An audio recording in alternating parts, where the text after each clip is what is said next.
नमस्कार, स्वागत छ तपाईहरुलाई नेपाल अनलाइन स्कुलको युट्युब च्यानलमा। आज हामी कक्षा 10 को ऐच्छिक द्वितीय अन्तर्गत पर्ने शिक्षा भन्ने जुन विषय छ, त्यो विषयको एसईको 2073 सालमा सोधेको प्रश्नहरू र त्यसको उत्तरहरू हामीले यो भिडियोमा लिएर आएका छौँ। र हामीले योभन्दा अगाडिका भिडियोहरूमा एसईमै 2072 साल 71 सालमा सोधेका प्रश्नहरू लिएर आइसकेका छौँ। त्यसलाई पनि तपाईहरुले खोजेर पढ्न सक्नुहुन्छ र नेपाल अनलाइन स्कुलको युट्युब च्यानलमा गएर चाहिँ शिक्षा अथवा एजुकेसन टाइप गरेर एजुकेसन पास्ट क्वेसन टाइप गरेर चाहिँ त्यहाँ भएका सबै भिडियोहरू तपाईहरुले हेर्न सक्नुहुन्छ है त। ल अब यति कुरा गरिसकेपछि हामी हाम्रो प्रश्न र उत्तरहरूमा जान्छौँ। हामीसँग 3टा समूहमा प्रश्न र उत्तरहरू चाहिँ हुन्छन् र समूह कमा अति छोटो प्रश्न उत्तरहरू हुन्छ र हामीसँग 5वटा प्रश्न र त्यसको उत्तर हामीले दिनुपर्ने छ। हामीसँग 5वटा प्रश्नहरू छ। ल अब पहिलो प्रश्न के छ भन्दाखेरि समूह क अन्तर्गतको पहिलो प्रश्नमा हामी जाउँ। पहिलो प्रश्न के छ भन्दाखेरि वस्तुगत परीक्षा कति प्रकारका हुन्छन् भनेर हामीलाई सोधेको छ। ल अब यसको उत्तरमा हामीले के लेख्न सक्छौँ भन्दाखेरि वस्तुगत परीक्षा 4 प्रकारका हुन्छन् भनेर हामीले यसको उत्तर लेख्नुपर्ने हुन्छ है त। वस्तुगत परीक्षा 4 प्रकारका हुन्छन्। वस्तुगत परीक्षा 4 प्रकारका हुन्छन्। ल त्यही कुरालाई उत्तरको रूपमा लेखौँ। वस्तुगत परीक्षा 4 प्रकारका हुन्छन्।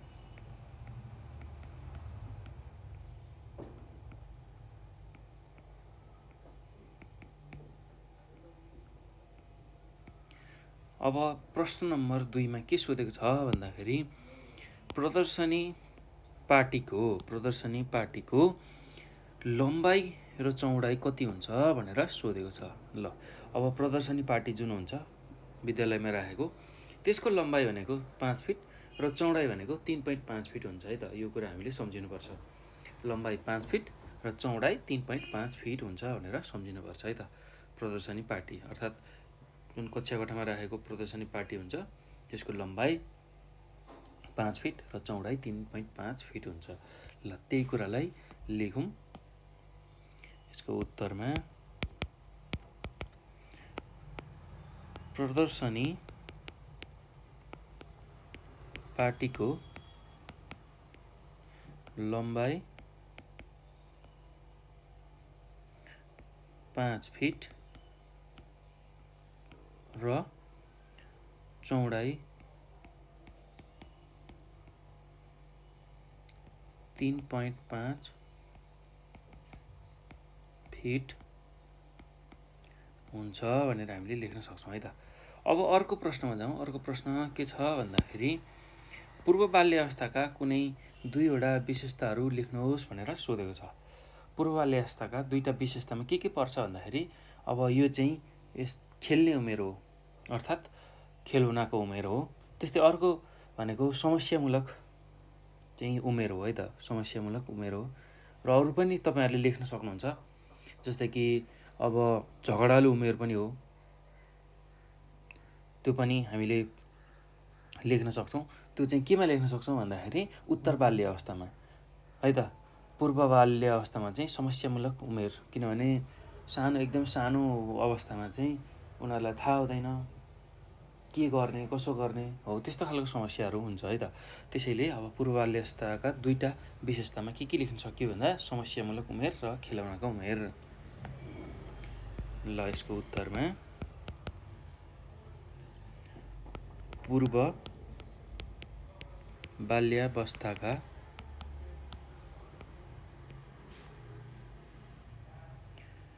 2वटा विशेषताहरू।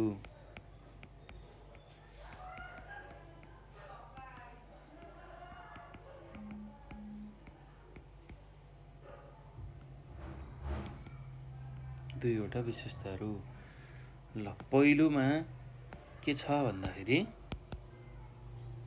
समस्यामूलक उमेर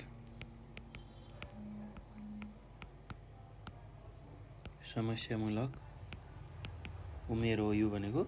र दोस्रो भनेको खेलौनाको उमेर है त, खेलौनाको उमेर भनेर हामीले लेख्न सक्छौँ है त। अब प्रश्न नम्बर 4मा जाउँ। प्रश्न नम्बर 4मा के भनेको छ भन्दाखेरि शिक्षक अभिभावक सङ्घमा कतिजना सदस्य रहन्छन् भनेर सोधेको छ।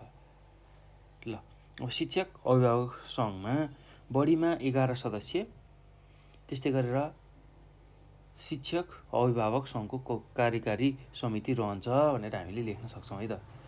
ल त्यही कुरालाई लेखौँ।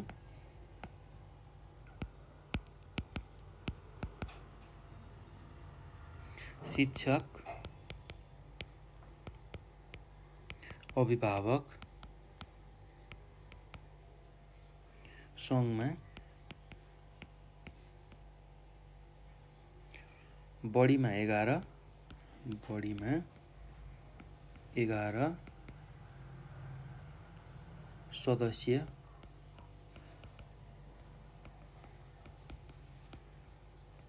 शिक्षक अभिभावक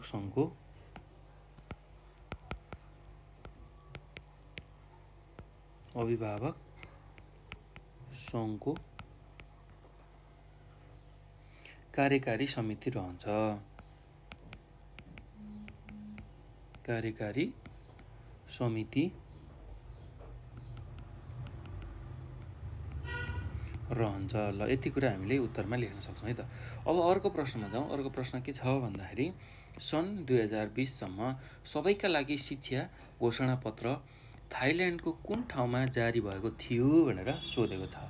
ल अब सन् 2000मा चाहिँ कहाँनिर थाइल्यान्डको कुन ठाउँमा चाहिँ सबैका लागि शिक्षा भनेर घोषणा गरिएको थियो भनेर 2000सम्मको लागि चाहिँ सबैको लागि शिक्षा थाइल्यान्डको कुन ठाउँमा चाहिँ भएको थियो त्यसको लागि घोषणा भनेर हामीलाई सोधेको छ। ल अब त्यो चाहिँ कहिले भएको थियो भन्दाखेरि सन् 1990मा भएको थियो है। 1990मा चाहिँ 10 वर्षसम्ममा चाहिँ सबैका लागि शिक्षा भन्ने एउटा नारा लिएर चाहिँ त्यो घोषणापत्र जारी भएको थियो। थाइल्यान्डको कुन ठाउँमा भन्दाखेरि जोमटिन भन्ने थाइल्यान्डको ठाउँमा चाहिँ त्यो घोषणापत्र जारी भएको थियो। ल त्यसैलाई हामी उत्तरको रूपमा लेखौँ। सन् 1990मा थाइल्यान्डको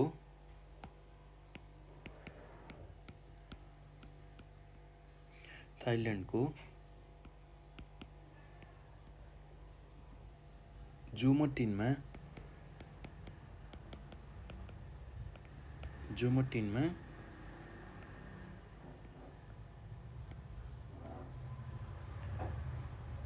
भएको शिक्षा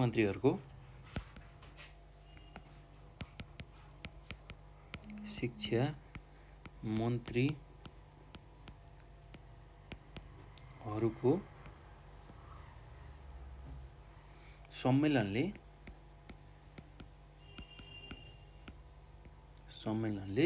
सन् 2000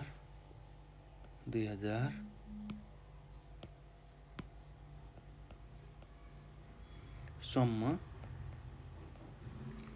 सबैको लागि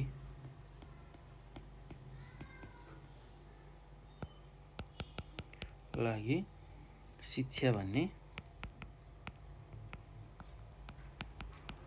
भन्ने घोषणापत्र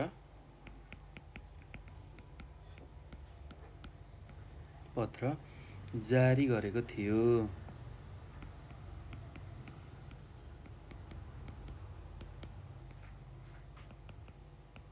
ल यति कुरा हामीले लेख्न सकिन्छ है त। अब हामी समूह खतिर जाउँ। समूह कको हामीले सबै प्रश्न र उत्तरहरू हेरिसक्यौँ।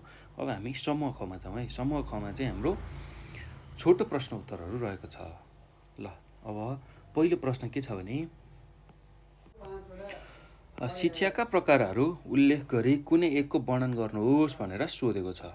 ल अब शिक्षा भन्ने बित्तिकै हामीले के बुझ्छौँ भने मानिसले जन्मेदेखि मृत्यु पर्यन्तसम्म विभिन्न समय र अवस्थामा फरक फरक तरिकाले चाहिँ शिक्षा लिइरहेको हामी पाउँछौँ। अब त्यो कस्तो खालको शिक्षाहरू हुनसक्छ भन्दाखेरि त्यसको प्रकारहरू भन्दाखेरि पहिलो भनेको औपचारिक अथवा अनौपचारिक अथवा अनियमित शिक्षा, त्यस्तै दोस्रो भनेको साधारण अथवा विशिष्ट शिक्षा, र तेस्रो भनेको प्रत्यक्ष अथवा अप्रत्यक्ष शिक्षा, र त्यस्तै गरी चौथोमा व्यक्तिगत अथवा सामूहिक शिक्षा भनेर हामीले लेख्न सक्छौँ है त। ल यसको प्रकारमा हामीले यही कुरा उल्लेख गर्नुपर्ने हुन्छ र यसबाट कुनै एउटाको हामीले चर्चा गर्नुपर्ने छ, वर्णन गर्नुपर्ने छ है त। ल अब यसको उत्तरमा हामीले के लेख्न सकिन्छ भने शिक्षाका प्रकारहरू। ल मैले छोटकरीमा लेखाउँछु। शिक्षाका प्रकारहरू। मानिसले जन्मेपछि मर्नु अगाडिसम्म विभिन्न समयमा विभिन्न अवस्थामा फरक फरक तरिकाले शिक्षाहरू लिइरहेका हुन्छन् हो। अब त्यो शिक्षाका प्रकारहरू कस्तो छन्, त्यस्तो खालको शिक्षाका प्रकारहरू, त्यसलाई हामी बुझ्दैछौँ है त। ल पहिलो छ औपचारिक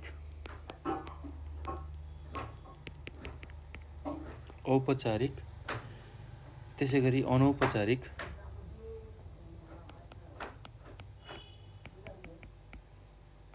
अथवा अनियमित शिक्षा।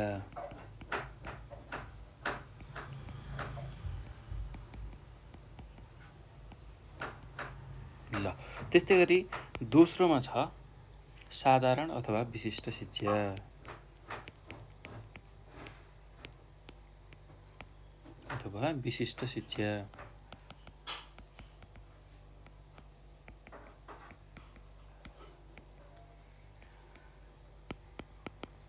त्यसै गरी तेस्रोमा छ प्रत्यक्ष तथा अथवा अप्रत्यक्ष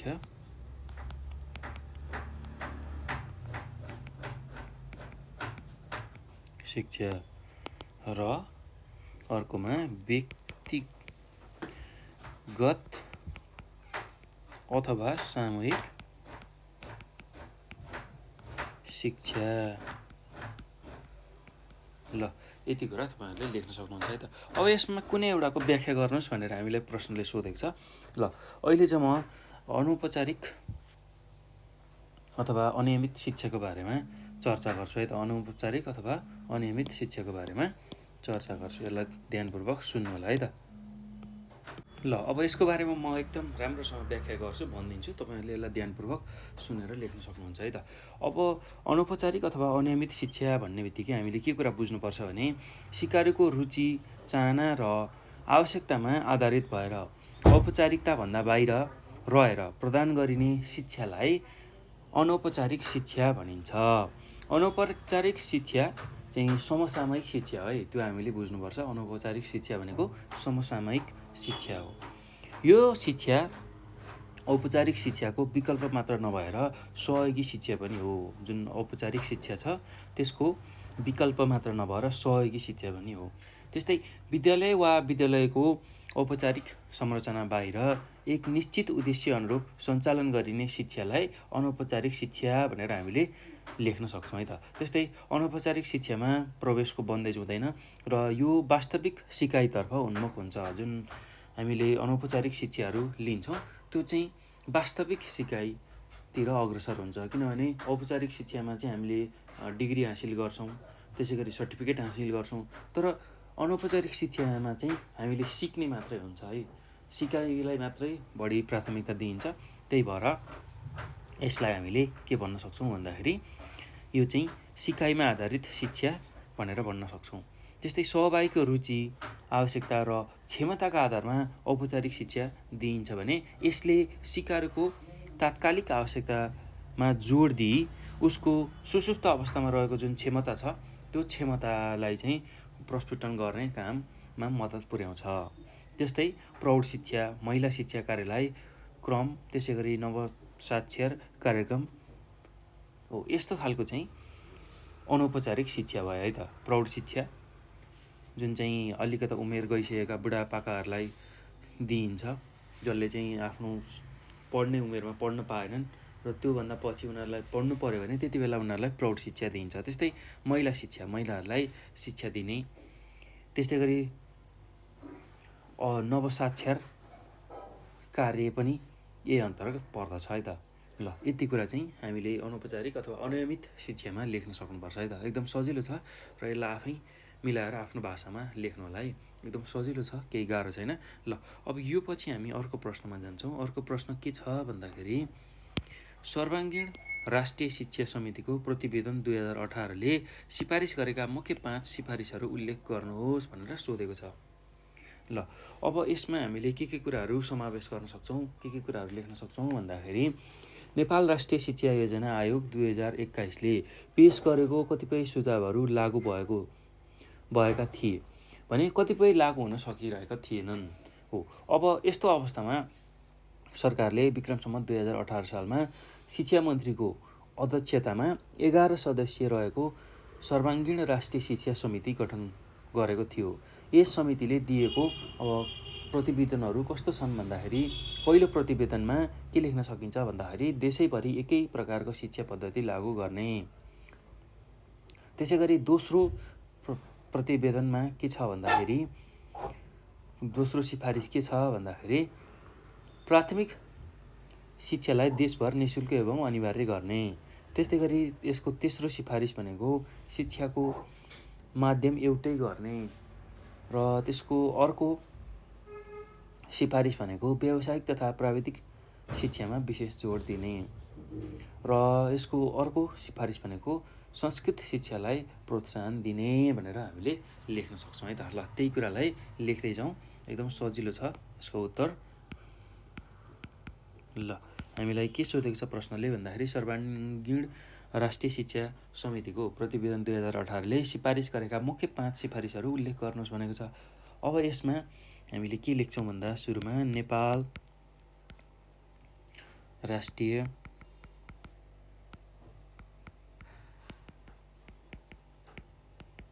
शिक्षा आयोग 2011ले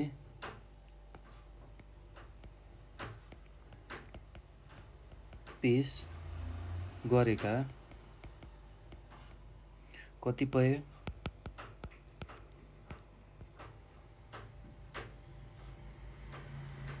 सुझावहरू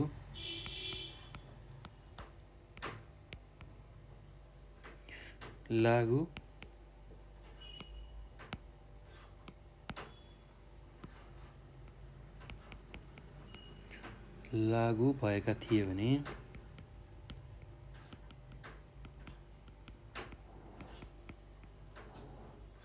कतिपय लागू हुन सकेका थिएनन्। कतिपय लागू हुन सकेका थिएनन्।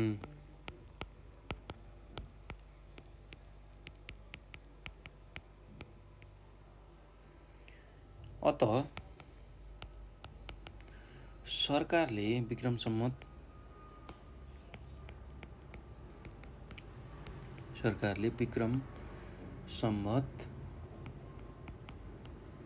2018 सालमा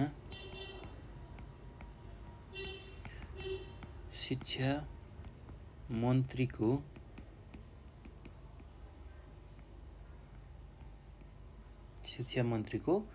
अध्यक्षतामा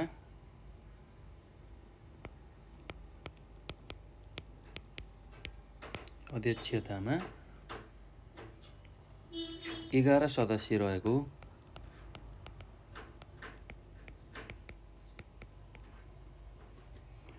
सर्वाङ्गीण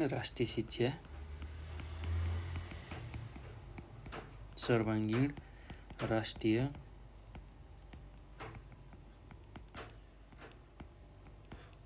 शिक्षा समिति गठन गरेको थियो भनेर हामीले लेख्न सक्छौँ। अब यस समितिले दिएको प्रतिवेदनका मुख्य सिफारिसहरू, ल त्यसलाई पनि हामीले लेख्नु छ। यस समितिले दिएको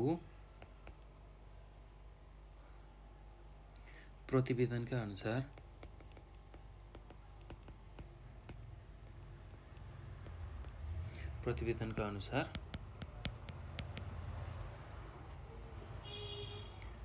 अनुसारका सिफारिसहरू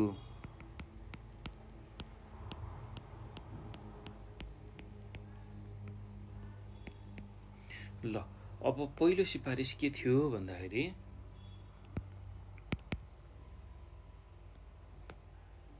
पहिलो सिफारिसमा देशभर एकै प्रकारको शिक्षा पद्धति लागू गर्ने।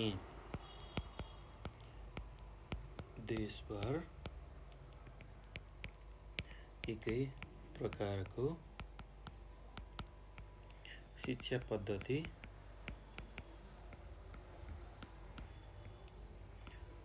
लागू गर्ने। त्यस्तै दोस्रोमा के छ भन्दाखेरि शिक्षाको माध्यम एउटै गर्ने।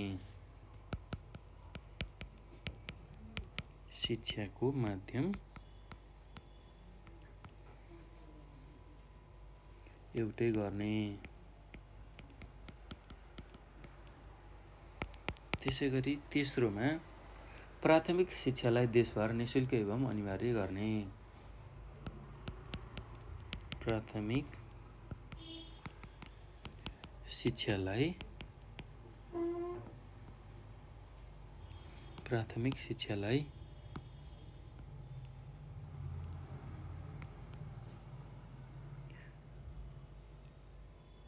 देशभर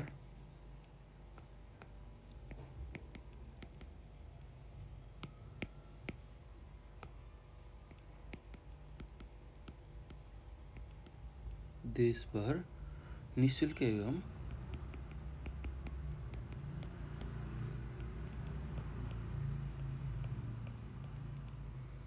अनिवार्य गर्ने।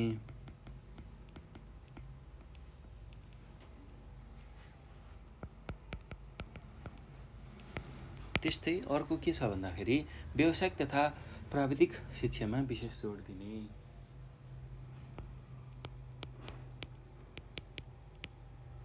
व्यावसायिक तथा प्राविधिक शिक्षामा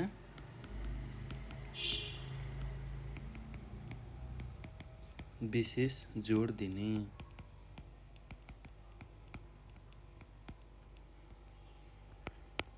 त्यस्तै अर्कोमा संस्कृत शिक्षालाई प्रोत्साहन दिने। संस्कृत शिक्षालाई प्रोत्साहन दिने।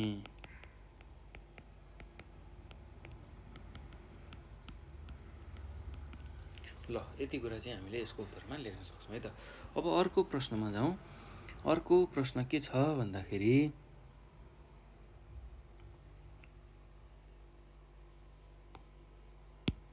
उत्तर बाल्यावस्थाका 6वटा विशेषताहरू उल्लेख गरी कुनै एकको वर्णन गर्नुहोस् भनेर सोधेको छ। ल अब उत्तर बाल्यावस्था भन्ने बित्तिकै हामीले कुन उमेर भनेर बुझ्छौँ भन्दाखेरि केटीहरूको लागि 6 देखि 13 वर्षसम्मको उमेर र केटाहरूको लागि 6 देखि 14 वर्षसम्मको उमेर, यसलाई चाहिँ हामी उत्तर बाल्यावस्था भनेर भन्छौँ है त। त्यो कुरा हामीले बुझ्नुपर्छ। र अब यो उमेरमा कस्ता खालका चाहिँ विशेषताहरू देखिन्छन् त उनीहरूमा भन्दाखेरि अब यो उमेर भनेको विशेष गरेर रचनात्मक उमेर हो, त्यस्तै विद्यालय जाने उमेर हो, खेल्ने उमेर हो, झगडा गर्ने उमेर हो, झगडालु उमेर हो, फोहोरी उमेर हो, दुःख दिने वा सताउने त्यस्तो खालको उमेर हो है त। ल त्यसमध्येमा कुनै एउटाको हामीले चाहिँ वर्णन गर्नुपर्नेछ। ल यही कुरालाई हामी लेख्दै जाउँ। अब यसको उत्तरमा के लेख्न सकिन्छ भने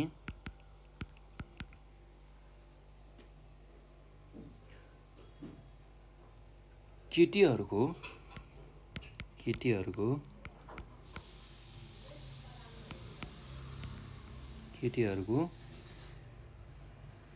6 देखि 13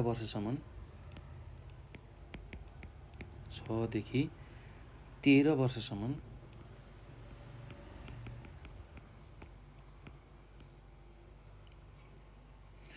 र केटाहरूको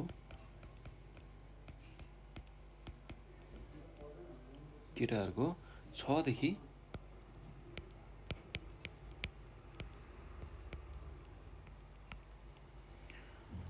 14 वर्षसम्मको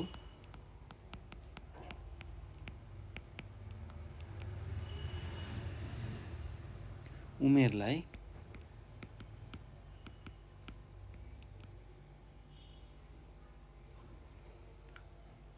उत्तर बाल्यावस्था भनिन्छ। उत्तर बाल्यावस्था भनिन्छ। ल सुरुमा त उत्तर बाल्यावस्थाको बारेमा हामीले चर्चा गऱ्यौँ। अब उत्तर बाल्यावस्थामा कस्ता खालका विशेषताहरू हुन्छन् त्यही कुरालाई लेखौँ। उत्तर बाल्यावस्थाका विशेषताहरू।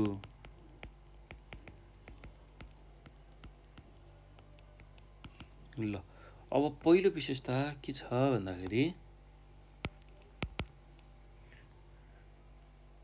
विद्यालय जाने उमेर। विद्यालय जाने उमेर।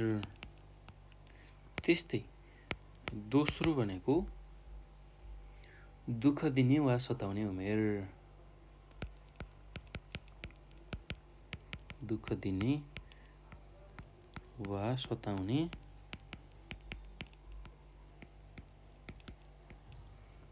उमेर। त्यस्तै गरी तेस्रोमा रचनात्मक उमेर।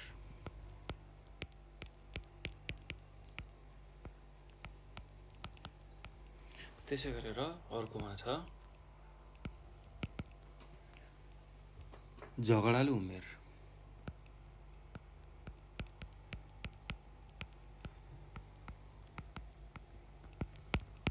त्यस्तै अर्कोमा खेल उमेर।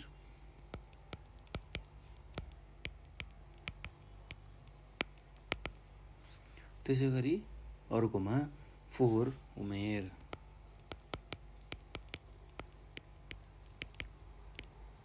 ल यति कुरा हामीले लेख्न सक्छौँ है त उत्तर बाल्यावस्थाका विशेषताहरूमा।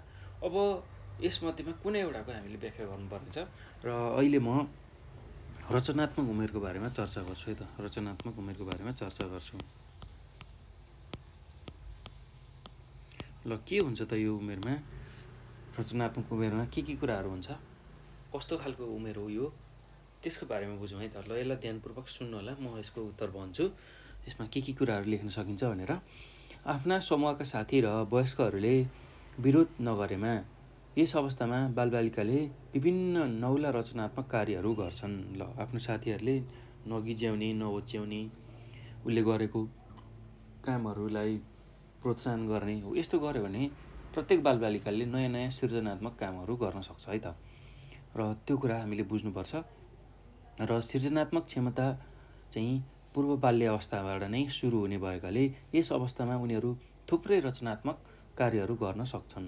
अब यस अवस्थामा बालबालिकाहरू आफ्नो रुचिअनुसार चित्र कोर्ने, काठ र माटाका नमुनाहरू तयार गर्ने, सिउने तथा रङ भर्ने यस्तो खालको कार्यहरू गर्न रुचाउँछन् भनेर हामीले लेख्न सक्छौँ है त। ल यति कुरा चाहिँ हामीले रचनात्मक उमेरमा लेख्न सक्छौँ। अब अरूलाई नै हामीले व्याख्या गर्न सक्छौँ। जस्तै खेल उमेरलाई एउटै व्याख्या गर्नुपर्छ, एउटैको बारेमा लेख्नुपर्छ भन्ने छैन। मैले यहाँ जुन भने त्यही लेख्नुपर्छ भन्ने छैन। तपाईँहरूले खेल उमेरको बारेमा लेख्न सक्नुहुन्छ। अब खेल उमेरमा के कुराहरू लेख्न सकिन्छ भने यस अवस्थाका बालबालिकाहरू फुर्सदको समय खेलेर बिताउने गर्छन् अथवा खेलेर बिताउन चाहन्छन्। त्यस्तै उनीहरू रचनात्मक तथा मनोरञ्जनात्मक खेलहरू खेल्न मन पराउँछन् र उनीहरूको रुचि तथा क्रियाकलापहरू एकै नासका हुन्छन् भनेर हामीले लेख्न सक्छौँ। त्यस्तै खेलमा रुचि राख्ने र खेलमा पाइने सहभागिताकै आधारमा यस अवस्थालाई खेल उमेर भनिन्छ भनेर यसरी चाहिँ व्याख्या गर्न सकिन्छ है त। र त्यस्तै गरी अब बाँकी रहेको जुन विद्यालय जाने उमेर, दुःख दिने वा सताउने उमेर हो, यसको बारेमा पनि हामीले लेख्न सक्छौँ है त। र एकदम सजिलो छ, त्यस्तो गाह्रो केही पनि छैन। यसलाई चाहिँ यहाँ कुनै एउटाको व्याख्या गर्नुहोस् है तपाईँहरूले पनि। एउटै गर्नुपर्छ, मैले गरेकै गर्नुपर्छ भन्ने छैन, जुनसुकै पनि गर्न सक्नुहुन्छ है त। ल यति कुरा हामीले यसमा चर्चा गऱ्यौँ। अब हामी जाउँ शिक्षक निर्देशिका भनेको के हो, यो किन आवश्यक छ उल्लेख गर्नुहोस् भनेर सोधेको छ।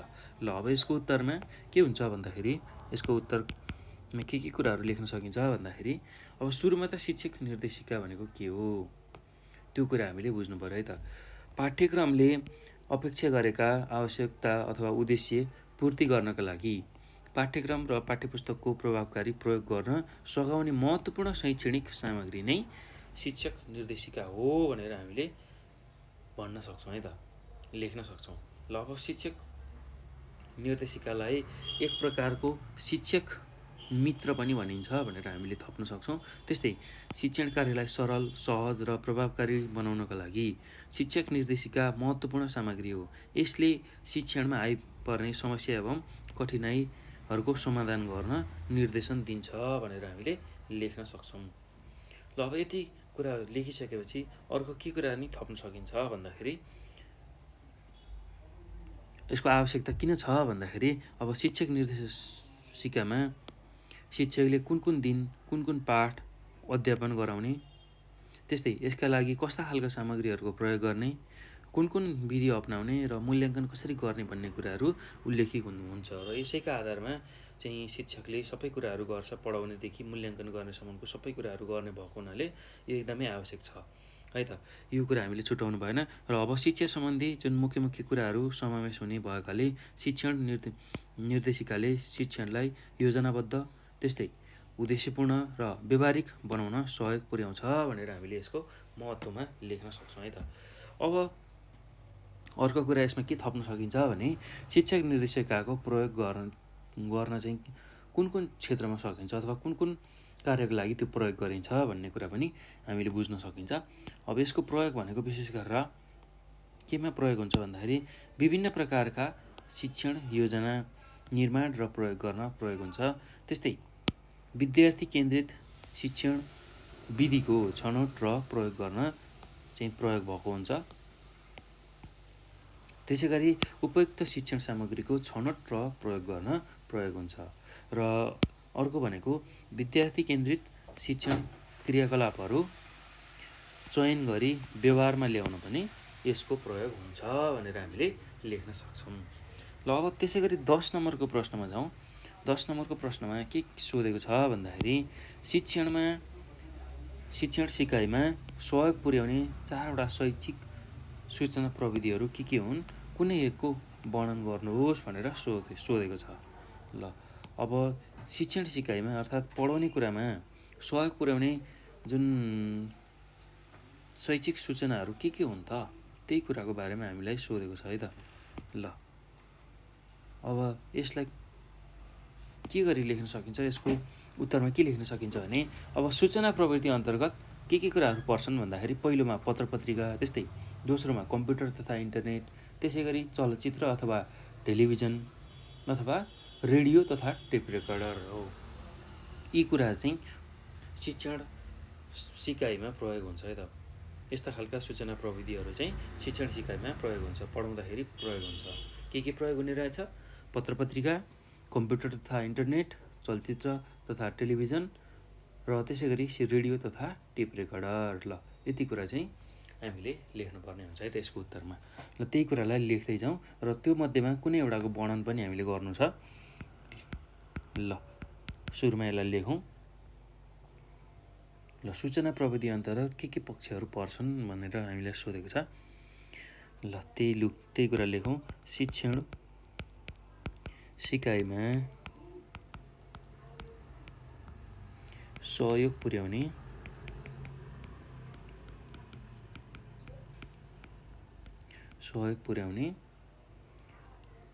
कुनै 4वटा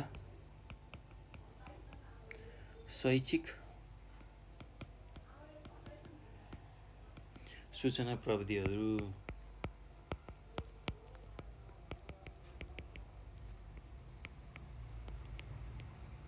ल अब पहिलोमा के लेख्न सकिन्छ भने पत्र पत्रिका,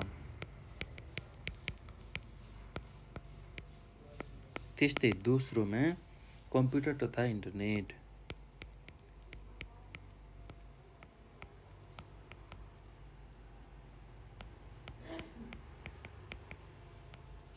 त्यसै गरी तेस्रोमा चलचित्र तथा टेलिभिजन,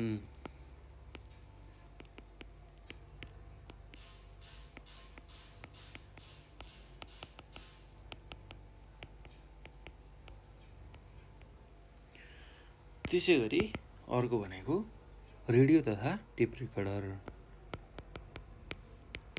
रेडियो तथा टेप रेकर्डर।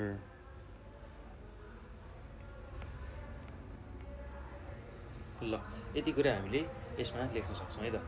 अब यो मध्येमा कुनै एउटाको व्याख्या गर्नु छ र अहिले चाहिँ मैले के को बारेमा व्याख्या गर्छु भन्दाखेरि रेडियो तथा टेप रेकर्डरको बारेमा चर्चा गर्छु है त। ल तपाईँहरूले जुनसुकै पनि लेख्न सक्नुहुन्छ, जुनसुकैको बारेमा पनि व्याख्या गर्न सक्नुहुन्छ। ल अहिले रेडियो तथा टेप रेकर्डरको बारेमा मैले भन्दैछु र यसलाई ध्यानपूर्वक सुन्नु होला र यसलाई लेख्न सकिन्छ एकदम सजिलो तरिकाले आफ्नै भाषामा। ल अब रेडियो तथा टेप रेकर्डरमा के कुराहरू चाहिँ हुन्छन् त, कसरी यसले चाहिँ हामीलाई सहयोग पुर्याएको छ, शिक्षण सिकाइमा सहयोग पुर्याएको छ, त्यही कुराको बारेमा छलफल गरौँ। अब यसमा के लेख्न सकिन्छ भन्दाखेरि सूचना प्रविधिका रूपमा नेपालमा प्रयोग भएका साधनहरूमध्ये रेडियो तथा टेप रेकर्डर पहिले नै प्रयोगमा आइरहेको साधनहरू हुन्। यी साधनहरूको प्रयोगले क्षेत्र तथा यो जुन साधनहरू प्रयोग भएको छ हो यो चाहिँ एकदमै व्यापक छ र पुरै देशभरि नै यही क्षेत्र कुनै समयमा एकदमै व्यापक थियो र अहिले पनि त्यसको महत्त्व घटेको छैन। त्यस्तै विकासोन्मुख राष्ट्रहरूमा सरल र सहज रूपमा सरकारद्वारा दिइने माध्यम भएकाले यसलाई चाहिँ विकासको जुन क्षेत्र छ त्यो एउटा क्षेत्र राम्रो नभएको ठाउँ जहाँ छ, अर्थात् जुन विकास नभएको देशहरू छ त्यसमा चाहिँ सरकारले प्रदान गरेको सबैभन्दा राम्रो सूचना प्रविधि भनेको यही रेडियो अथवा टेप रेकर्डर नै हो है। त्यो कुरा हामीले बुझ्नुपर्छ। र आजभोलि गाउँका एफएम स्टेसनहरूका कारण चाहिँ अझ व्यापक रूपमा चाहिँ यसको बढी प्रयोग भएको पाइन्छ। किनभने पहिला त एउटै मात्र एफएम थियो, एउटै मात्र प्रसारण हुन्थ्यो। अहिले चाहिँ एकदमै धेरै एफएमहरू छन्, धेरै प्रसारणहरू छन्। त्यसले गर्दाखेरि गाउँमा यसको अझ महत्त्व, यसको व्यापक प्रयोग भएको पाइन्छ है त। र यसबाट सर्वसाधारण जनताहरूले देश विदेशमा भइरहेको जुन घटनाक्रम, त्यस्तै गरेर प्रत्येक मिनेटमा विश्वमा घटेका घटनाहरू, त्यो सबै कुराहरू चाहिँ सुन्न पाउँछन्। ल अब यसरी सबैलाई सहज हुने भएको हुनाले यो चाहिँ एकदम उपयुक्त अथवा राम्रो शिक्षण सिकाइको लागि आवश्यक पर्ने सामग्री हो भनेर हामीले लेख्न सक्छौँ है त। ल यति कुरा चाहिँ हामीले नछुटाइकन यसमा लेख्नुपर्ने हुन्छ है त। ल अब हामी अर्को प्रश्नमा जाउँ। अर्को प्रश्न के छ भन्दाखेरि प्रश्न नम्बर 11मा असल शिक्षकमा हुनुपर्ने व्यक्तिगत गुणहरूमध्ये कुनै 6वटा गुणहरूको सूची तयार गरी एउटा गुणको वर्णन गर्नुहोस् भनेर सोधेको छ। ल शिक्षकमा हुनुपर्ने असल गुणहरू के हुन् त? हो त्यो व्यक्तिगत गुणहरूको बारेमा लेख्नुपर्ने छ। 6वटा बुँदामा त्यो गुणहरूको बारेमा र कुनै एउटालाई हामीले वर्णन गर्नुपर्ने छ। ल अब शिक्षकमा हुनुपर्ने गुणहरू के हुन् त? त्यो कुरा बुझ्नु अगाडि हामीले अर्को के कुरा बुझ्नुपर्छ भने शिक्षक एउटा व्यक्ति हो। जसरी एउटा असल व्यक्तिले आफ्नो समुदाय, राष्ट्र र मानव सभ्यतालाई नै योगदान दिएको हुन्छ, त्यसरी नै एउटा असल शिक्षकले यी सम्पूर्ण कार्यहरूको मार्गदर्शन गर्न सक्छ। कोही पनि मान्छे आफूलाई सभ्य, सुसंस्कृत र योग्य नभई अरूलाई मार्गनिर्देशन अथवा मार्गनिर्देशन गर्न सक्दैन। त्यसैले असल शिक्षकमा हुनुपर्ने व्यक्तिगत गुणहरूमा के कुराहरू पर्छ भन्दाखेरि राम्रो स्वास्थ्य, त्यसै गरी आकर्षक शारीरिक व्यक्तित्व, त्यसै गरी अर्को भनेको मिठो बोलीवचन, त्यसै गरी अर्को भनेको रुचि एवं उत्साह, त्यसै गरी धैर्यता एवं सहनशीलता र त्यसै गरी अर्को भनेको मौलिकता। ल यति कुरा चाहिँ हामीले यसमा बुझ्नुपर्छ है त। अब यो मध्येमा कुनै एउटा गुणको बयान गर्नुहोस् भनेर हामीलाई सोधेको छ है त। ल अहिले चाहिँ म मौलिकताको बारेमा चर्चा गर्छु। ल अब के हो त यो मौलिकता र कस्तो खालको मौलिकता पढाउने शिक्षकमा हुनुपर्छ भन्दाखेरि अब प्रत्येक व्यक्तिमा कुनै न कुनै एउटा गुण हुन्छ, अरू व्यक्तिभन्दा भिन्न खालको गुण हुन्छ, त्यसलाई हामी मौलिकता भनेर भन्छौँ है त। प्रत्येक व्यक्ति चाहिँ अन्य व्यक्तिभन्दा भिन्न ठानिने जुन गुण छ त्यसलाई हामी मौलिकता भन्छौँ। एउटा शिक्षकमा मौलिक शिक्षण प्रक्रिया हुनुपर्दछ। नयाँ समस्यासँग समाधान गर्न, नयाँ परिस्थितिअनुसार चल्न सक्ने क्षमता हुनुपर्दछ। शिक्षकमा हुने मौलिक विचार र मौलिक शैलीले विद्यार्थीलाई प्रभाव पारेको हुन्छ। त्यस्तै भोलिका देशका कर्णधार आजका विद्यार्थीहरू प्रत्यक्ष वा अप्रत्यक्ष रूपमा एउटा शिक्षकमा आधारित भएका हुन्छन्। त्यो कुरा हामीले बुझ्नुपर्छ है त।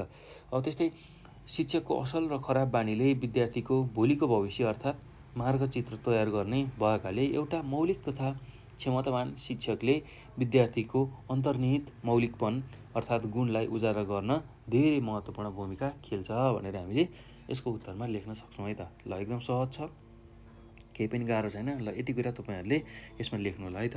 अब यसमै अथवा भनेर यहाँ अर्को प्रश्न सोधेको छ। यसमा के सोधेको छ भन्दाखेरि विद्यालय र समुदाय एक आपसमा अन्तर्सम्बन्धित रहेका छन्, यो भनाइलाई पुष्टि गर्नुहोस् भनेर सोधेको छ। ल, अब यसको चाहिँ उत्तर म भनिदिन्छु, यसको पनि उत्तर म भन्छु। एकदम ध्यानपूर्वक तपाईँहरूले सुन्नु होला। एकदम सजिलो छ, सुनेकै आधारमा नि तपाईँहरूले लेख्न सक्नुहुन्छ। त्यसैले यसलाई ध्यानपूर्वक सुन्नु होला है। विद्यालय र समुदायको सुसम्बन्धले गर्दा विद्यालयले समाजको आवश्यकता बुझ्ने मौका पाउँछ र समाजकै सांस्कृतिक, धार्मिक आदि संरचना विचार गरी सोही अनुसार जनशक्ति तयार गर्दछ।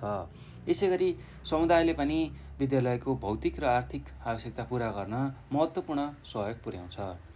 यी दुईको अन्तर्निहित सुमधुर सम्बन्धले समुदाय र विद्यालयका उपलब्धि, त्यस्तै योजना, प्रगति, समस्या र जुन कमी कमजोरीहरू हुन्छन् हो त्यो थाहा पाउन आवश्यक सहयोग पुग्छ र त्यसले चाहिँ एकदमै सुमधुर सम्बन्ध कायम गरिराख्नको लागि मद्दत पुर्याउँछ भनेर हामीले लेख्न सक्छौँ है त। अब त्यस्तै गरेर यसमा अझै के थप्न सकिन्छ भने यस्तै विद्यालयले समुदायलाई बुझी उनीहरूलाई सहयोग गर्ने र विद्यालयको जुन गतिविधि छ त्यसमा सहभागी गराई विद्यालयका शैक्षिक योजनाहरू, त्यसै गरी शैक्षणिक योजनाहरू सञ्चालन गर्न सक्छ भनेर हामीले लेख्न सक्छौँ।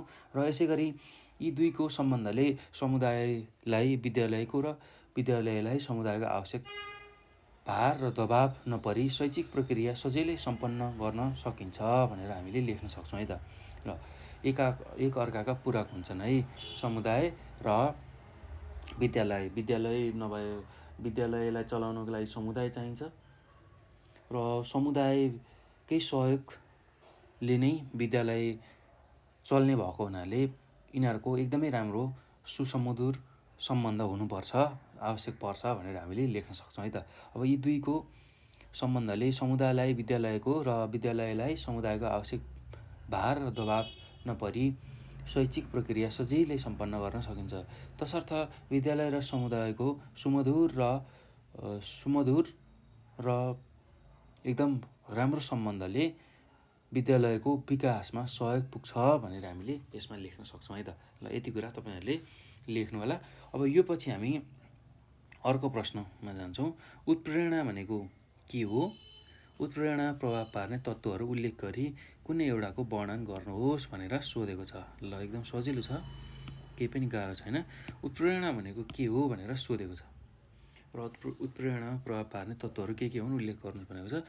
र यसको उत्तरमा हामीले के कुराहरू लेख्न सक्छौँ भने अब उत्प्रेरणाको बारेमा चर्चा गर्दा उत्प्रेरणा भन्ने बित्तिकै उत्प्रेरणा चाहिँ सिकाइ प्रक्रियालाई प्रभावकारी, त्यसै गरी रुचिवर्धक र गुणस्तरीय बनाउने सकारात्मक विधि वा तरिका हो। उत्प्रेरणा काम गर्ने, तत्परता वृद्धि गर्ने उपाय हो भनेर हामीले सुरुमा यसलाई लेख्न सक्छौँ है त। ल, उत्प्रेरणाको बारेमा हामीले यति कुराहरू लेख्न सक्छौँ। ल, अब यो पछि हामीले अर्को कुरा के कुराहरू लेख्न सक्छौँ भने अब उत्प्रेरणा प्रभाव पार्ने तत्त्वहरू पनि सोधेको छ र त्यो अगाडि चाहिँ उत्प्रेरणालाई विभिन्न व्यक्तिहरूले व्याख्या गरेका छन्। गुण, त्यसै गरी कोलम्यान उनीहरूले व्याख्या गरेको जुन परिभाषा छ त्यसलाई पनि हामीले लेख्न सक्छौँ। जस्तै कि उत्प्रेरणा भन्ने बित्तिकै के कुरा बुझिन्छ भने कार्यलाई प्रोत्साहन गर्ने, जारी राख्ने र नियन्त्रण गर्ने जुन प्रक्रिया छ त्यसलाई हामी उत्प्रेरणा हो भनेर भन्छौँ भनेर गुडले दिएका थिए। गुडले दिएको परिभाषा हो। त्यसै गरी कोलम्यानले के परिभाषा दिएका थिए भन्दाखेरि उत्प्रेरणा चाहिँ व्यक्तिको व्यवहारलाई विशिष्ट लक्ष्यतर्फ प्रवेश गर्न निर्देश गर्ने आन्तरिक अवस्था हो भनेर हामीले लेख्न सक्छौँ है त। ल यो चाहिँ कोलम्यानले दिएको परिभाषा हो। यो कुराहरू पनि तपाईँहरूले उत्तरमा लेख्न सक्नुहुन्छ है त। अब उत्प्रेरणामा प्रभाव पार्ने तत्त्वहरू, उत्प्रेरणा प्रभाव पार्ने तत्त्वहरूको बारेमा हामीले चर्चा गर्छौँ है त। ल पहिलो छ इच्छा र तत्परता। त्यस्तै गरी दोस्रो प्रभाव पार्ने तत्त्व भनेको आकाङ्क्षा। त्यसै गरी तेस्रोमा हर्ष र विस्मात र चौथोमा अभिवृद्धि, जुन चाहिँ सकारात्मक अभिवृद्धि र नकारात्मक अभिवृद्धि गरी दुईवटा चाहिँ भागमा हामीले त्यसलाई व्याख्या गर्न सक्छौँ है त। ल अब यो मध्येमा कुनै एउटाको हामीले व्याख्या गर्नुपर्ने छ यो तत्त्वमा, र अहिले चाहिँ मैले हर्ष र विस्मातको बारेमा चर्चा गर्छु है त। ल अब यसमा के कुराहरू उल्लेख गर्न सकिन्छ, के कुराहरू लेख्न सकिन्छ भन्दाखेरि मानिसको आफ्नो धारणा र इच्छा अनुसार कुनै कुराको प्राप्ति भयो भने त्यसलाई हामी हर्ष अथवा त्यसबाट हर्ष उत्पादन अथवा हर्ष पैदा हुन्छ भनेर हामीले भन्न सक्छौँ। त्यस्तै गरेर हर्ष हुने कुनै कुरामा मानिसले सहज तरिकाले प्रस्तुत हुन्छ। यसैले हर्ष हुने कुराबाट मानिसलाई उत्प्रेरणा प्राप्त हुन्छ। हर्ष र हर्षबाट हुने उत्प्रेरणा चाहिँ सुखदायी हुन्छ र यस्तो खालको उत्प्रेरणाले विद्यार्थी कार्य गर्न चाहिँ तत्पर र सक्रिय भइरहन्छ। त्यो कुरा हामीले लेख्न सक्छौँ। त्यस्तै गरी हर्षले व्यक्तिको शारीरिक, मानसिक, बौद्धिक विकासमा पनि ठुलो सहयोग पुर्याउँछ भनेर लेख्न सकिन्छ। अब त्यसै गरी विस्मात भनेको मान्छेको इच्छा अनुसार चाहिँ उसको आकाङ्क्षा अनुसार त्यसको परिपूर्ति भएन भने त्यति बेला चाहिँ हामी विस्मातको अवस्था, त्यति बेला चाहिँ विस्मात पैदा हुन्छ भनेर भन्छौँ है त। र विस्मात पैदा हुँदाखेरि एक किसिमको थकथकी लाग्ने, त्यही कुराहरूले चाहिँ बारम्बार मनलाई सताउने, डिस्ट्र्याक्ट हुने, त्यसै गरी थक्क लागिरहने, त्यो कुराहरूले मनमा खेलिरहने हो, यस्तो खालको चाहिँ अवस्था हुन्छ र यसले चाहिँ दुःख पैदा गर्छ है त। विस्मातले दुःख पैदा गर्छ। ल यही कुरा चाहिँ हामीले लेख्न सक्छौँ। र यस्तो खालको विस्मात हुँदाखेरि काम गर्ने जाँगर हुँदैन, उत्प्रेरणा नै घट्छ। कुनै पनि काम गर्नको लागि यसरी विस्मात भइदियो भने उत्प्रेरणा हुँदैन र जसले गर्दाखेरि चाहिँ हामीले जुन हाम्रो काम गर्नको लागि तत्परता हुन्छ नि त्यो हुँदैन है त। त्यसैले अब हर्ष र विस्मात दुवैले उत्प्रेरणामा चाहिँ प्रभाव पार्छ। हर्षले चाहिँ उत्प्रेरणा जगाउन, उत्प्रेरणा बढाउनको लागि सहयोग गर्छ भने विस्मातले उत्प्रेरणा घटाउन, त्यसै गरी उत्प्रेरणामा लाग्नको लागि बाधा पैदा गर्छ भनेर हामीले लेख्न सक्छौँ। ल यति कुरा तपाईँहरूले आफ्नो उत्तरमा लेख्नुहोला र यो मध्येमा कुनै एउटा व्याख्या गर्दा पनि हुन्छ है। मैले चाहिँ अहिले हर्ष र विस्मातको बारेमा चर्चा गरेँ, तपाईँहरूले परीक्षामा जुनसुकै पनि व्याख्या गर्न सक्नुहुन्छ है त। ल अब यो पछि हामी अर्को प्रश्नमा जाउँ। अर्को प्रश्न के छ भन्दाखेरि शिक्षक अध्यापन अनुमति पत्र भनेको के हो? अध्यापन अनुमति पत्रका 4वटा महत्त्वहरू लेख्नुहोस् भनेर सोधेको छ। शिक्षक अध्यापन अनुमति पत्र भनेको के हो, जसलाई हामी लाइसेन्स भन्छौँ हो, त्यो लाइसेन्सकै बारेमा सोधेको छ है त। ल अब यसको 4वटा महत्त्वहरू के हुन् त्यो कुराहरू हामीले लेख्नुपर्ने छ।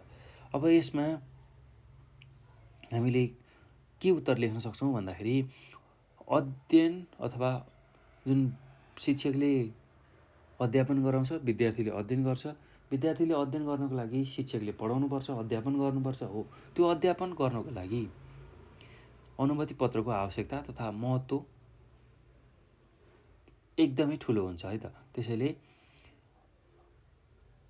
अध्यापन अनुमति पत्रको आवश्यकता तथा महत्त्व शिक्षण कार्यमा कस्ता व्यक्ति संलग्न हुनुपर्छ भन्ने थाप्लोमा नाम्लो, त्यसै गरी पिठ्युमा ढाकर र हातमा तकमा लिई नुन चामल बोक्ने भरियालाई प्रश्न गरी सोध्ने हो भने जवाफ आउने जान्ने सिपालु भनेर भन्छ है त। ल त्यो कुरा कसरी बुझ्न सकिन्छ भने अब कस्तो मान्छेले चाहिँ पढाउनु पर्छ त भनेर हामीले कुनै भरियालाई सोध्यौँ। त्यसै गरी अन्य जो सामान्य व्यक्तिहरू छ उनीहरूलाई सोध्यौँ भने उनीहरूले भन्ने जवाफ भनेको के हो भन्दाखेरि जान्ने एकदम सिपालु मान्छेले चाहिँ पढाउनुपर्छ भनेर भन्छन् है। हो त्यसकै बारेमा हामी चर्चा गर्दैछौँ। एकदम सिपालु मान्छेले चाहिँ पढाउनुपर्छ। ल त्यो कुरा बुझ्नुपर्छ। र कलमसँगै खेल्ने र हातमा झोला बोक्ने व्यक्तिलाई सोध्ने हो भने जवाफ आउँछ दक्ष, सिपालु र योग्यता पुगेको। त्यस्तै भोलिका लागि राष्ट्र निर्माण गर्ने कर्णधार, देशका खम्बा, विविध जात जाति, संस्कृति, राष्ट्र र राष्ट्रप्रति सकारात्मक भावना विकास गराउने व्यक्तिहरू कस्तो हुनुपर्छ त्यो कुरा हामीले बुझ्नु पर्यो। हो शिक्षण कार्यमा संलग्न हुने व्यक्ति दक्ष, योग्य, सिपालु, योग्यता पुगेको र आफ्नो कार्यप्रति रुचि भएको हुनुपर्छ भन्ने कुरा चाहिँ हामीले बुझ्नु पर्यो है त।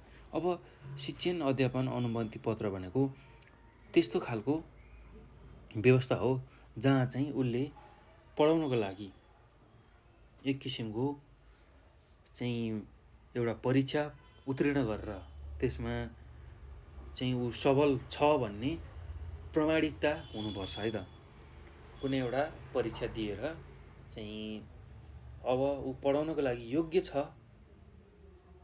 भन्ने त्यो खालको चाहिँ जुन अनुमति पत्र छ, अब चाहिँ यसले पढाउन सक्छ, यो मान्छेले पढाउन सक्छ विद्यार्थीलाई भन्ने त्यो खालको परिपाटी छ, त्यसलाई हामी शिक्षक अध्यापन अनुमति पत्र भनेर हामीले भन्न सक्छौँ है त। ल अब त्यसको चारवटा महत्त्वहरू के हुन् हामीले त्यही कुरालाई लेख्नु छ। र शिक्षक अध्यापन अनुमति पत्र भन्ने बित्तिकै हामीले के कुरा लेख्न सक्छौँ भने त्यस्तो खालको अनुमति पत्र जसले चाहिँ शिक्षण कार्यमा सहयोग पुर्याउँछ र शिक्षण कार्यको लागि अत्यावश्यक हुन्छ र त्यो अनुमति पत्र प्राप्त भएपछि मात्रै कुनै पनि शिक्षकले अध्यापन गराउन सक्छ भनेर हामीले लेख्न सक्छौँ है त। ल अब त्यसै गरी यसको चारवटा महत्त्वको बारेमा चाहिँ म बुँदागत रूपमा लेख्दै जान्छु, यसलाई हेर्नु होला है त। यसको उत्तरमा ल त्यो अघि पहिला शिक्षक अध्यापन अनुमति पत्रकै बारेमा लेखौँ।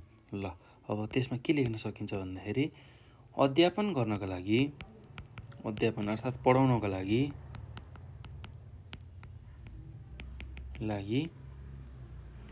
शिक्षक सेवा आयोगले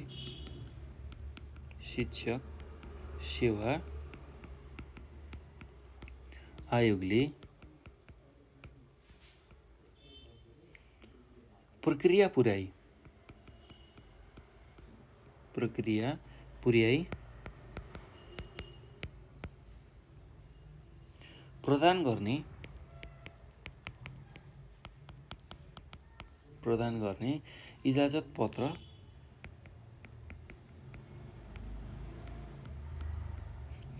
पत्र नै अध्यापन अनुमति पत्र हो।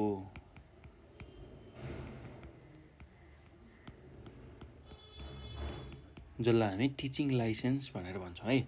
ल यो कुरा हामीले बुझ्नुपर्छ। अब शिक्षकमा शिक्षणका लागि विशेष दक्षता, योग्यता र तालिमको आवश्यकता पर्छ, त्यो कुरा पनि हामीले लेख्न सक्छौँ। शिक्षकमा शिक्षणका लागि अर्थात् पढाउनका लागि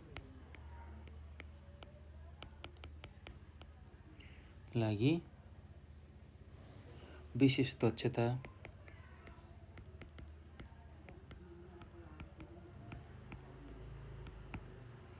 त्यस्तै गरेर योग्यता र तालिमको आवश्यकता पर्छ।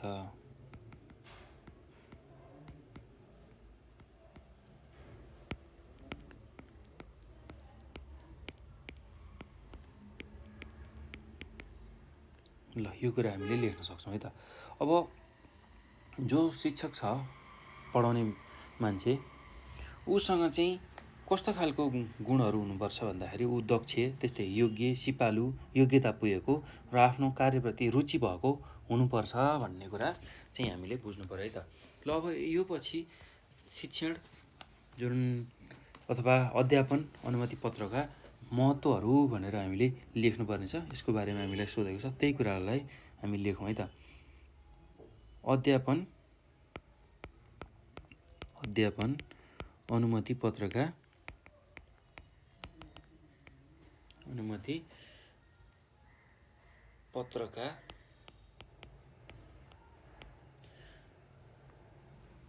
4 वटा महत्त्वहरू।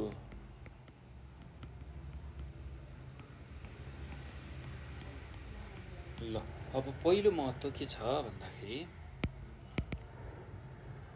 स्तरीय शिक्षाका लागि स्तरीय शिक्षक नै चाहिन्छ भन्ने मान्यतालाई व्यवहारमा उतार्न। स्तरीय शिक्षाका लागि स्तरीय शिक्षाका लागि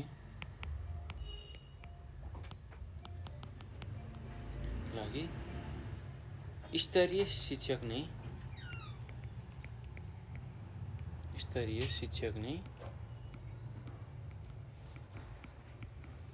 आवश्यकता पर्छ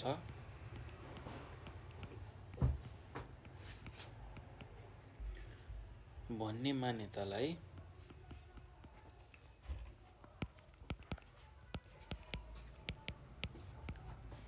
व्यवहारमा उतार्न। ल त्यस्तै अब दोस्रो महत्त्व भनेको यसको योग्य, दक्ष एवं सक्षम व्यक्तिलाई शिक्षण पेसाप्रति आकर्षित गर्न। योग्य, दक्ष, सिपालु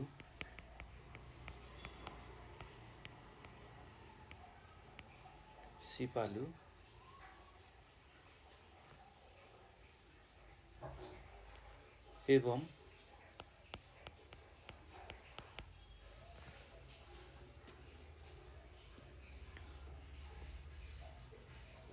सक्षम व्यक्तिलाई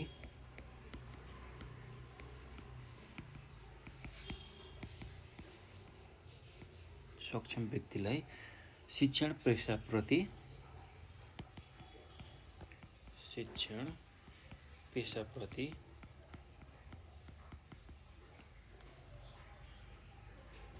आकर्षित गर्न।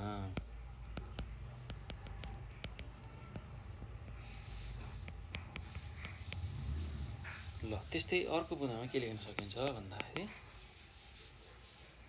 शिक्षण गर्ने सिप, दक्षता तथा उच्च गुणस्तरयुक्त क्षमता भएको जनशक्ति शिक्षण पेसामा प्रवेश गराउन। ल शिक्षण गर्ने सिप,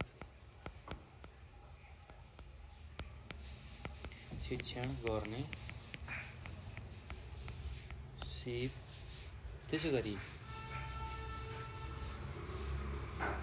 दक्षता तथा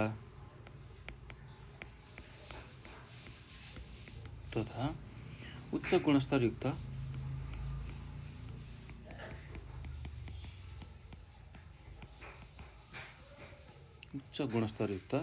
क्षमता भएका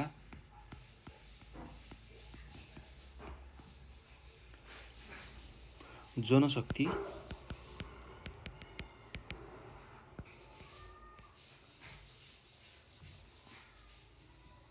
शिक्षण पेसामा प्रवेश गराउन।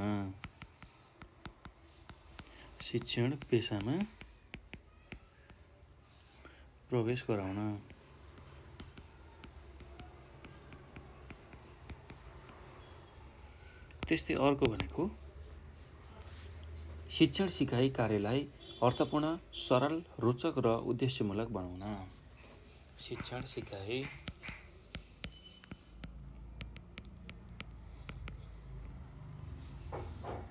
कार्यलाई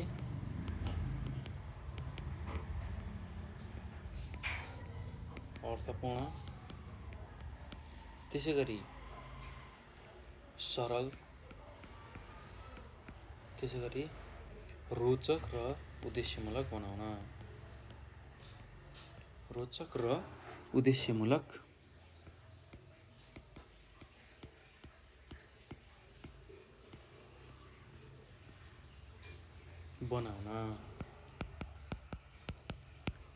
ल यति कुरा हामीले लेख्न सक्छौँ है त। अब अर्कोमा जाउँ। अर्को प्रश्न के छ भन्दाखेरि समावेशी शिक्षा भनेको के हो? समावेशी कक्षा कोठा व्यवस्थापन गर्दा ध्यान दिनुपर्ने 4 वटा पक्षहरू व्याख्या गर्नुहोस् भनेर सोधेको छ। ल अब समावेशी शिक्षा भन्ने बित्तिकै हामीले के कुरा बुझ्नुपर्छ भने यसको उत्तरमा सबै जात जाति, वर्ण, लिङ्ग, सम्प्रदाय एवं फरक फरक पृष्ठभूमिका व्यक्तिलाई समान हैसियतका साथ समावेश गरी दिने जुन शिक्षा छ त्यसलाई हामी समावेशी शिक्षा भनेर भन्छौँ है त। अब समावेशी शिक्षाको बारेमा चर्चा गरिसकेपछि अब समावेशी कक्षा कोठा व्यवस्थापन भनेको के हो त्यसलाई पनि थोरै बुझौँ र यसको चाहिँ चारवटा पक्षहरू के हुन् त्यसको बारेमा पनि हामी चर्चा गरौँ है त। ल अब समावेशी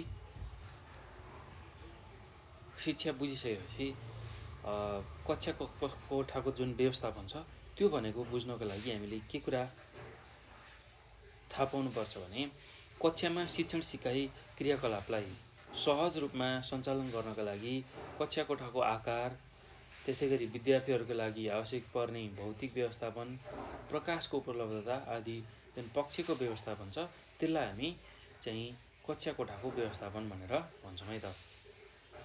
ल अब कक्षा कोठा व्यवस्थापन गर्दा ध्यान दिनुपर्ने कुराहरू भनेको के छ भन्दाखेरि बालमैत्री कक्षा कोठाको व्यवस्थापन गर्ने पहिलोमा, त्यस्तै दोस्रोमा उपयुक्त कक्षा कोठा बनाउने, त्यसै गरी तेस्रोमा सूचना पार्टीको समुचित व्यवस्थापन गर्ने र तेस्रोमा चौथोमा सामान राख्ने जुन सामानहरू राख्छन् विद्यार्थीहरूले त्यो राख्ने ठाउँको उचित व्यवस्थापन गर्ने हो। यो कुराहरू चाहिँ हामीले लेख्नुपर्ने हुन्छ है त। ल यति कुरा हामीले लेख्न सक्छौँ र अब यसमध्ये कुनै चारवटा पक्षहरूको व्याख्या गर्नुहोस् भनेको छ। ल यो चारैवटा पक्षको हामीले व्याख्या गर्नुपर्ने छ र बालमैत्री कक्षा कोठा व्यवस्थापन गर्ने अब यसमा के लेख्न सकिन्छ भन्दाखेरि एकदम ध्यानपूर्वक सुन्नु होला है, यसको पनि उत्तर म भन्छु। र यसमा हामीले के कुरा समावेश गर्न सक्छौँ, के कुरा लेख्न सक्छौँ भन्दाखेरि बालमैत्री कक्षा कोठा भनेको विद्यार्थी निर्णय, सहभागिता, आत्मसम्मान र उनीहरूको योगदानको कदर गर्दै उचित वातावरणको निर्माण भएको कक्षा कोठा हो। कक्षा कोठामा दण्डरहित विधिको प्रयोग गरी वैयक्तिक भिन्नतालाई सम्मान गर्दै उपयुक्त क्रियाकलाप सञ्चालन गर्नुपर्दछ भनेर हामीले लेख्न सक्छौँ। ल त्यस्तै अब दोस्रो बुँदामा के छ भन्दाखेरि उपयुक्त कक्षा कोठा बनाउने भनेको छ। र कस्तो खालको कक्षा कोठा हुनुपर्छ भन्दाखेरि सबै किसिमको विद्यार्थीहरू आवतजावत गर्न सक्ने खालको सजिलो बाटो भएको कक्षा कोठा चाहिँ हामीले बनाउनुपर्छ। त्यसै गरी अर्को बुँदामा सूचना पार्टीको समुचित व्यवस्थापन गर्ने। ल यसमा के कुराहरू उल्लेख गर्न सकिन्छ भने कक्षा कोठाको ठिक अगाडि एउटा सूचना पार्टी टाँस्नु पर्दछ र त्यसमा हरेक दिन गरिने क्रियाकलापहरूलाई लेख्ने र कक्षा सुरु हुँदा सबैलाई सुनाउने गर्नुपर्दछ। उक्त सूचना कक्षामा सबै विद्यार्थीहरूलाई चाहिँ पढ्न लगाउनु पर्छ भनेर हामीले लेख्न सक्छौँ है त। ल अब यो पछि सामान राख्ने ठाउँको उचित व्यवस्थापन गर्ने। ल प्रत्येक विद्यार्थीहरूको जुन झोला छ, त्यसै गरी उनीहरूले लिएर आउने खाजा छ, त्यो खाजा व्यवस्थापन गर्न, उनीहरूको सामान व्यवस्थापन गर्न विद्यार्थी अनुसारकै भिन्न भिन्न किला काँटीहरू ठोकेर तयारी गरिदिने। त्यो गऱ्यौँ भने चाहिँ उनीहरूले ल्याएको सामानलाई उचित रूपमा व्यवस्थापन हामीले गर्न सक्छौँ है त। ल यो कुरा तपाईँहरूले यसमा नछुटाइकन लेख्नु होला। अब हामी अर्को प्रश्नमा जान्छौँ। यो पछि अर्को प्रश्नमा के छ भन्दाखेरि गाउँ शिक्षा समितिका कुनै 5वटा काम, कर्तव्य र अधिकार उल्लेख गर्नुहोस् भनेर सोधेको छ। अथवा विद्यालयको शिक्षक अभिभावक सङ्घका कार्यहरू के हुन् छोटकरीमा वर्णन गर्नुहोस् भनेर सोधेको छ। ल अब सुरुमा हामी गाउँ शिक्षा समितिका कुनै 5वटा काम, कर्तव्य र अधिकारको बारेमा चर्चा गर्छौँ। त्यसपछि विद्यालयको शिक्षक अभिभावक सङ्घका कार्यहरूको बारेमा पनि चर्चा गर्छौँ है त। ल अब यसको उत्तरमा हामीले सुरुमा के लेख्न सक्छौँ भन्दाखेरि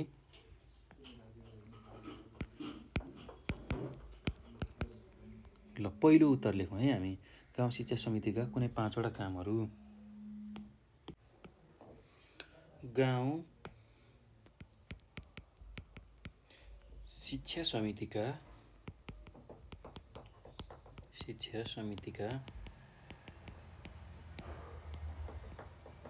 काम, कर्तव्य र अधिकारहरू। ल अब पहिलो के छ भन्दाखेरि पहिलो यसको काम कर्तव्यमा पहिलो के लेख्न सकिन्छ भन्दाखेरि बालबालिकालाई कम्तीमा प्राथमिक शिक्षासम्मको अध्ययन गराउन प्रोत्साहन गर्ने। त्यही कुरालाई लेखौँ। बालबालिकालाई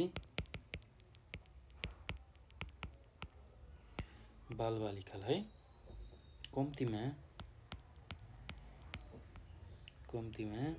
प्राथमिक शिक्षासम्मको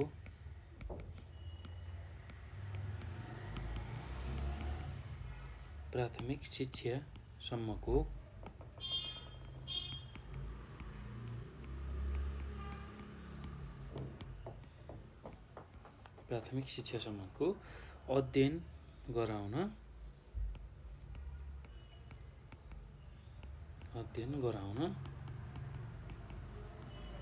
प्रोत्साहन गर्ने।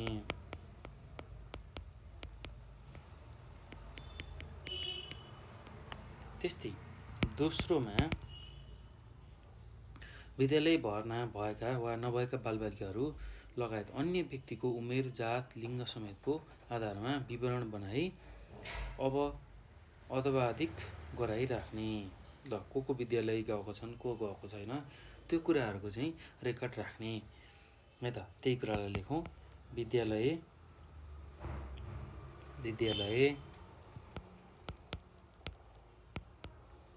भर्ना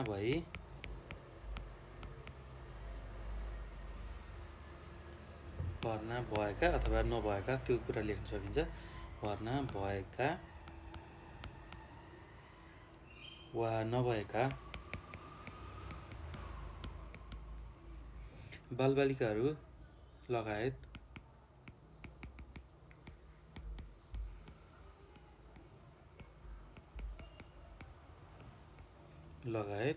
अन्य व्यक्तिको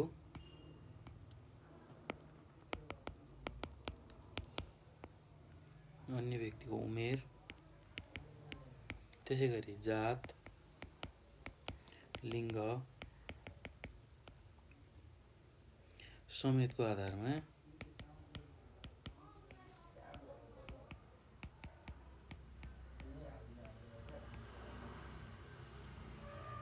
विवरण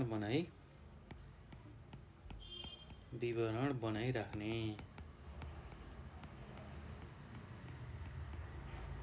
ल त्यस्तै अर्को के गर्न सकिन्छ, यसको काम के हो भन्दाखेरि विद्यालयको शैक्षिक योजना सम्बन्धी अभिलेख अद्यावधिक गराइराख्ने तथा त्यस्तो योजनाको अनुगमन गरी सम्बन्धित निकायमा सुझाव पठाउने। ल त्यो कुरा लेखौँ। विद्यालयको शैक्षिक योजना सम्बन्धी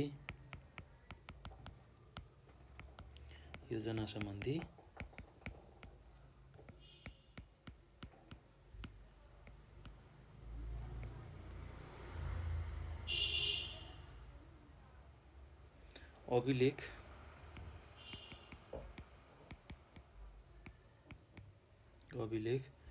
अद्यावधिक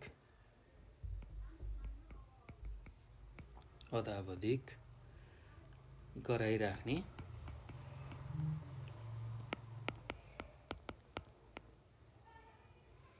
तथा त्यस्तो योजनाको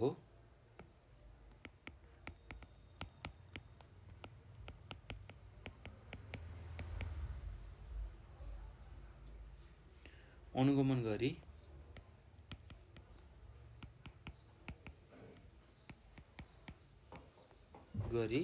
सम्बन्धित निकायमा सुझाव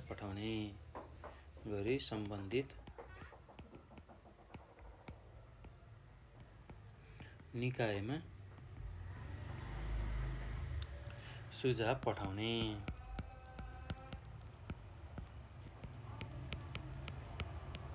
ल त्यसै गरी अर्को यसको काम कर्तव्य के हो भन्दाखेरि व्यवस्थापन समितिलाई स्थानीय स्रोत साधनको पहिचान र परिचालनमा सहयोग पुर्याउने तथा विद्यालयलाई प्राप्त स्रोतको बाँडफाँड गर्ने। ल त्यही कुरा लेखौँ। व्यवस्थापन समितिलाई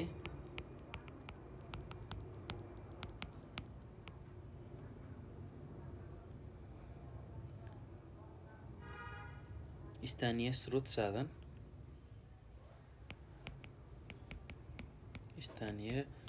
स्रोत साधनको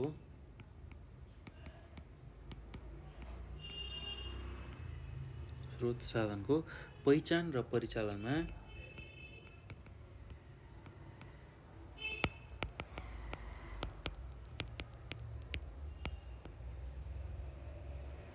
सहयोग पुर्याउने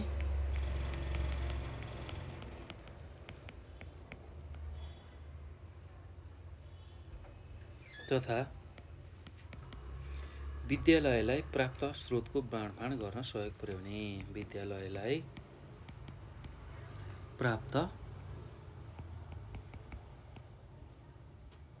स्रोतको बाँडफाँड गर्न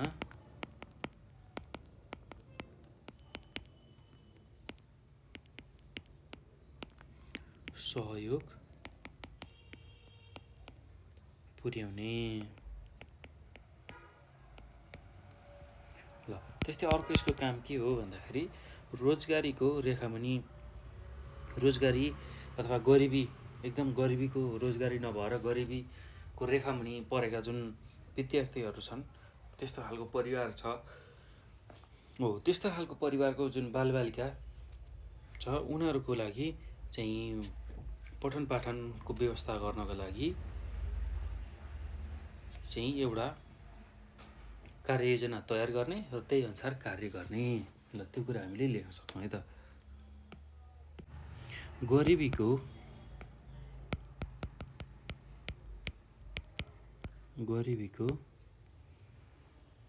रेखामुनि रहेको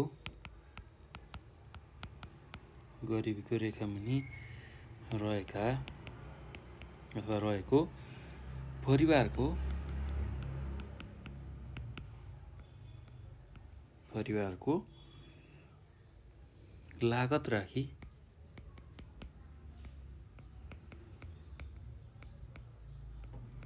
तिनीहरूको डाटा अथवा रेकर्ड राखी त्यस्ता परिवारका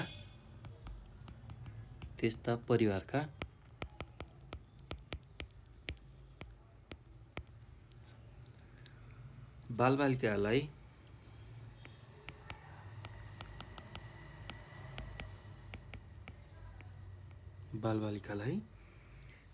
शिक्षामा सहभागी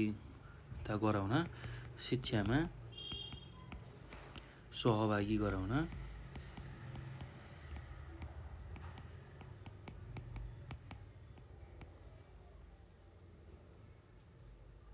आवश्यक व्यवस्था मिलाउने।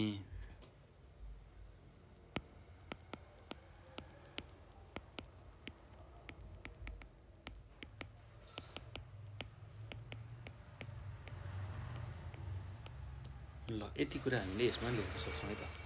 अब यो पछि अथवामा हामीलाई के सोधेको छ भन्दाखेरि विद्यालयको शिक्षक अभिभावक सङ्घका कार्यहरू के हुन् छोटकरीमा लेख्नुहोस् अथवा वर्णन गर्नुहोस् भनेको छ। अब शिक्षक अभिभावक सङ्घका कार्यहरू चाहिँ हामीले लेख्नुपर्ने छ। ल त्यसलाई लेख्दै जाउँ है त।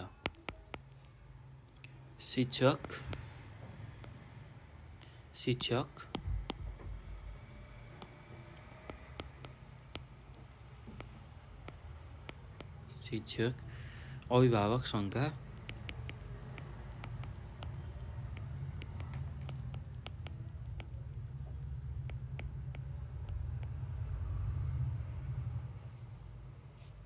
कार्यहरू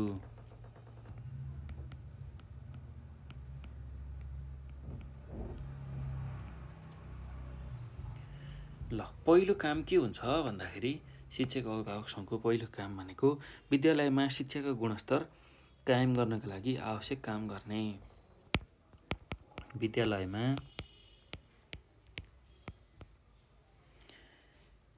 शिक्षाको गुणस्तर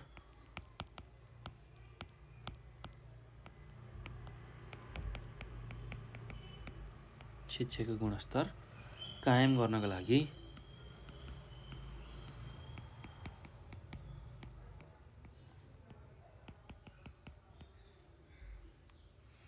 आवश्यक काम गर्ने।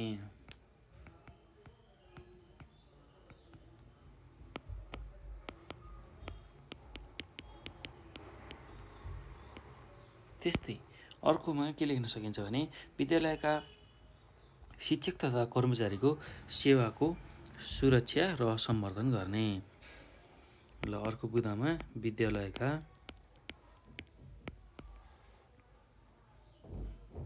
शिक्षक तथा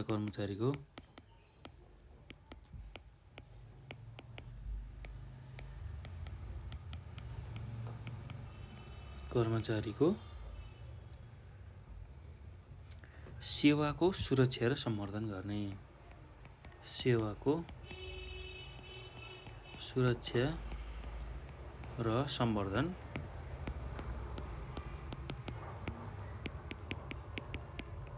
गर्ने।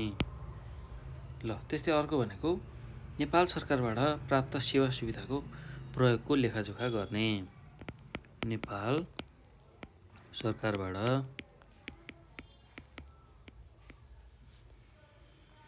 प्राप्त सेवा सुविधाको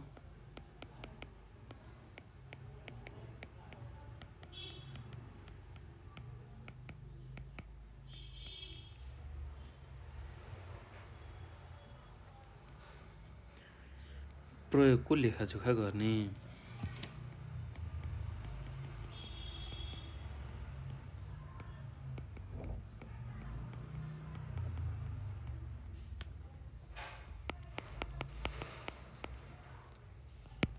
ल त्यसै गरी अर्कोमा के लेख्न सकिन्छ भन्दाखेरि समय समयमा आफ्ना विद्यार्थीहरूको प्रगतिको विवरण लेखाजोखा गरी योजना बनाउने। समय समयमा आफ्नो विद्यार्थीहरूको प्रगतिको विवरणको लेखाजोखा गरी योजना बनाउने। ल त्यही कुरा लेखौँ। समय समयमा आफ्ना विद्यार्थीहरूको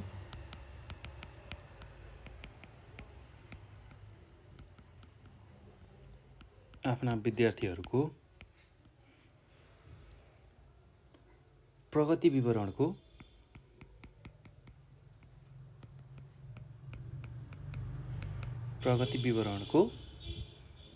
लेखाजोखा गरी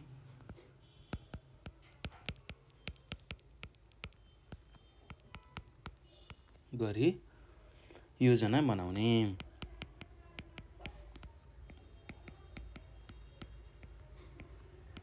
ल त्यस्तै अर्को के लेख्न सकिन्छ भन्दाखेरि विद्यालयको शैक्षिक स्तर वृद्धि गर्न आवश्यक सामान तथा शैक्षिक सामग्रीहरूको व्यवस्थापन गर्ने।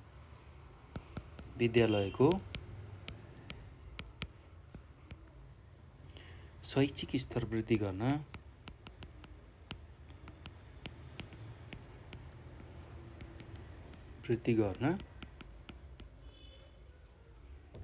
आवश्यक सामान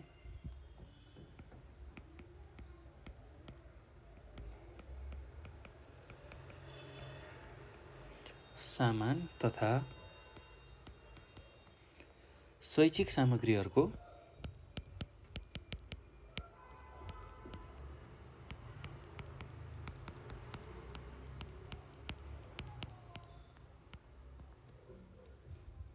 व्यवस्थापन गर्ने।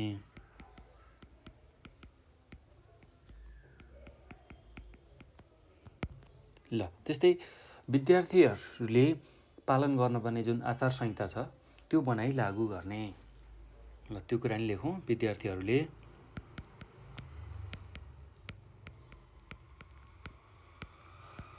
विद्यार्थीहरूले पालन गर्नुपर्ने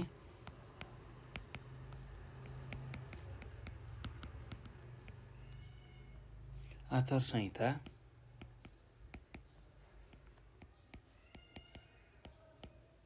संहिता बनाई लागू गर्ने। ल यो कुरा लेख्न सकिन्छ है त। अब अर्को पनि यसमा के थप्न सकिन्छ भने शिक्षकहरू तथा अभिभावकहरूका अनुभव, ज्ञान, सिप आदि एक आपसमा आदान प्रदान गर्ने शैक्षिक भ्रमण, छलफल र अन्तर्क्रिया कार्यक्रम सञ्चालन गर्ने। ल यो पनि हामीले लेख्न सक्छौँ। शिक्षकहरू तथा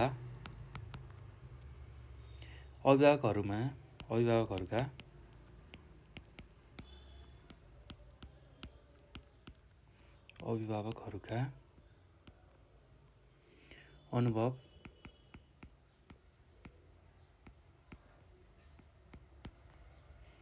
ज्ञान, सिप आदि एक आपसमा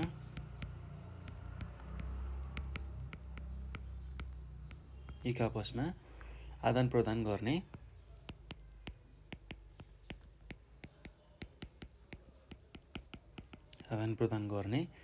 शैक्षिक भ्रमण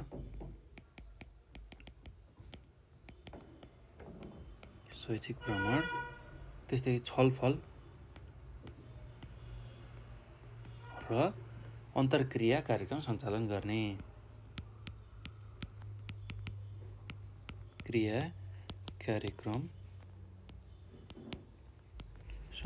गर्ने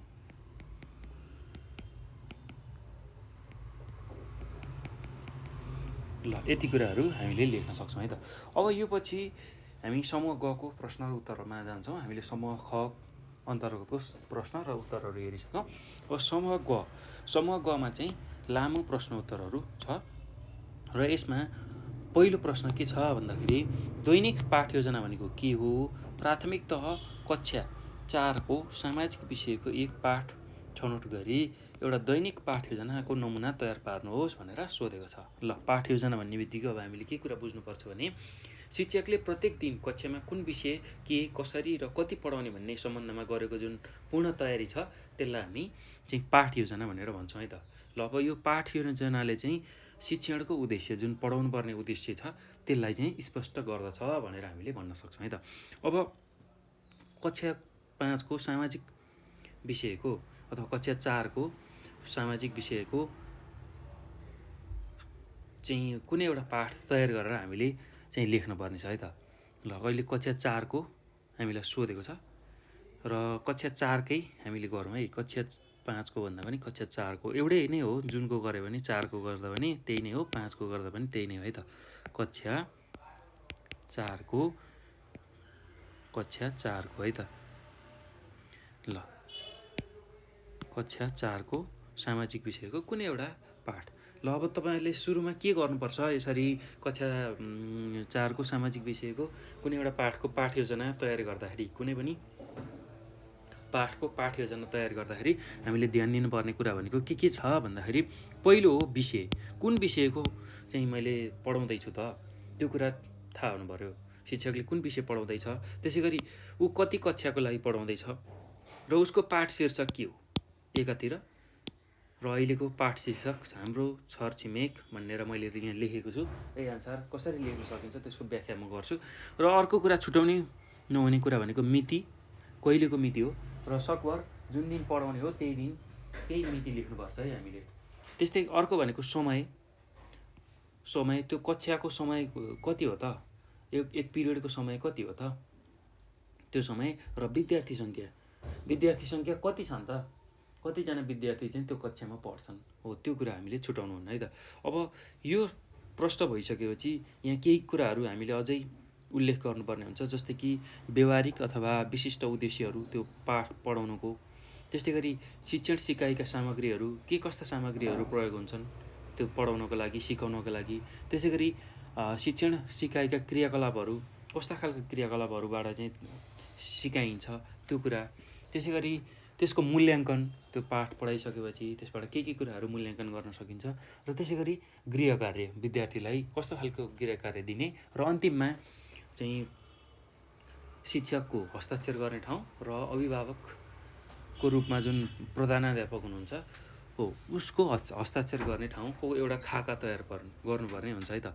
ल पहिलोमा हामीले के कुरा उल्लेख गर्नुपर्छ भन्दा व्यवहारिक अथवा विशिष्ट उद्देश्यहरू, जस्तै कि हाम्रो छरछिमेक भन्ने पाठ पढ्दाखेरि चाहिँ यसको उद्देश्य के हो त, हाम्रो छरछिमेक भन्ने पाठ पढ्दाखेरि अब यसले के कुराहरू चाहिँ व्यक्त गर्न सक्छ, यसको यो पढ्नुको उद्देश्य के हो भन्दाखेरि यो पाठको अन्तमा विद्यार्थीले चाहिँ के कुराहरू सिक्न सक्छन् भन्दा यो पाठ पढिसक्दाखेरि छरछिमेकको परिभाषा, छरछिमेक भनेको के हो, त्यसै गरी छरछिमेकको महत्त्व के हो, त्यसै गरी छरछिमेकको आवश्यकता किन छ, र हामी किन सामाजिक प्राणी हौँ, मान्छे किन सामाजिक प्राणी हो, यस्तो खालको कुराहरू चाहिँ हामीले बुझ्न सक्छौँ है त। त्यस्तै अब शिक्षण सिकाइका सामग्रीहरू, अर्कोमा शिक्षण सिकाइका सामग्रीहरू कस्तो खालको शिक्षण सिकाइका सामग्रीहरू प्रयोग गरिन्छ त?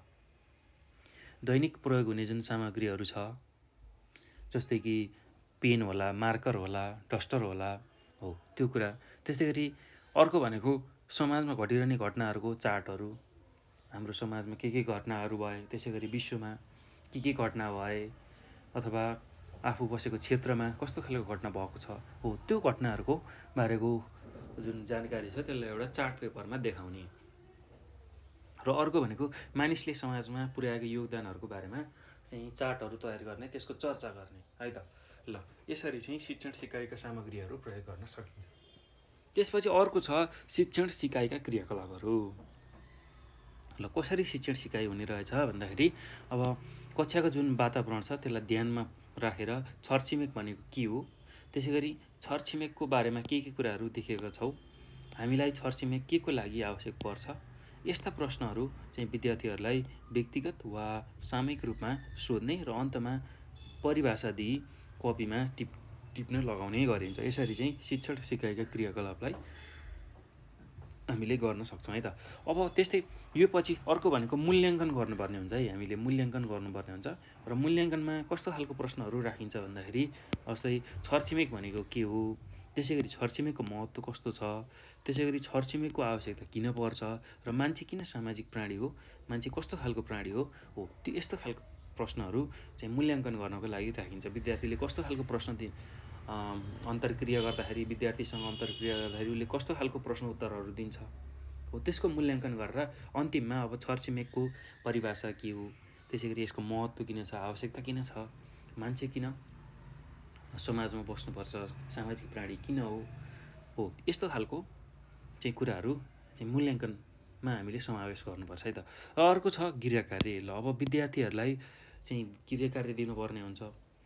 आफ्नो छिमेकमा असल व्यक्तिले पुर्याएको योगदानको बारेमा रिपोर्ट लेखेर ल्याउने यस्तो खालको, त्यसै गरी तपाईँको घटना अथवा समाजमा भएको केही घटनाहरूको बारेमा चार्ट पेपरमा लेखेर ल्याउनुहोस्, चार्टमा तयारी गरेर ल्याउनुहोस्, यस्तो खालको गृह कार्य दिन सकिन्छ है त विद्यार्थीहरूलाई। ल यो पछि अब अन्तिममा यसको खाका भनेको यसरी विषय शिक्षकको हस्ताक्षर गर्ने ठाउँ हुन्छ र प्रधानाध्यापकको हस्ताक्षर गर्ने ठाउँ हुन्छ। यसरी चाहिँ हामीले यसको उत्तरलाई लेख्न सक्छौँ है त। अब यो पछि अर्को प्रश्न के छ भन्दाखेरि लिखित परीक्षाका विषयगत र वस्तुगत प्रश्नका प्रकारहरू लेख्नुहोस् भनेर सोधेको छ। लिखित परीक्षाको विषयगत र वस्तुगत प्रश्नका प्रकारहरू के हुन्? अब सबै प्रकारका प्रश्नहरूका एकवटा उदाहरण प्रस्तुत गर्नुहोस् भनेर सोधेको छ। ल अब एकदम सजिलो छ है यसको उत्तर।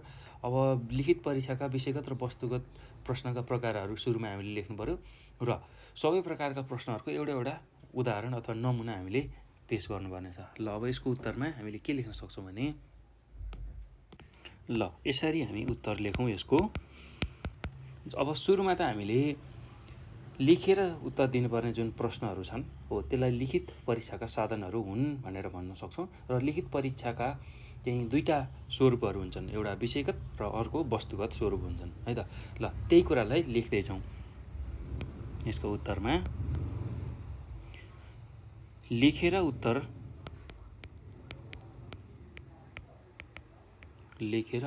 दिनुपर्ने प्रश्नहरू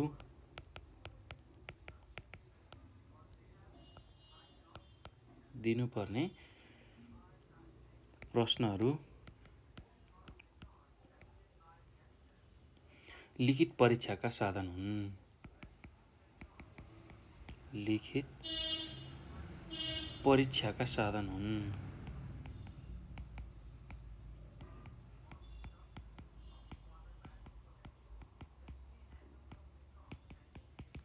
ल अब यसमा अझै कुरा के लेख्न सकिन्छ भने लिखित परीक्षा चाहिँ विषयगत र वस्तुगत स्वरूपका हुन्छन्। विषयगत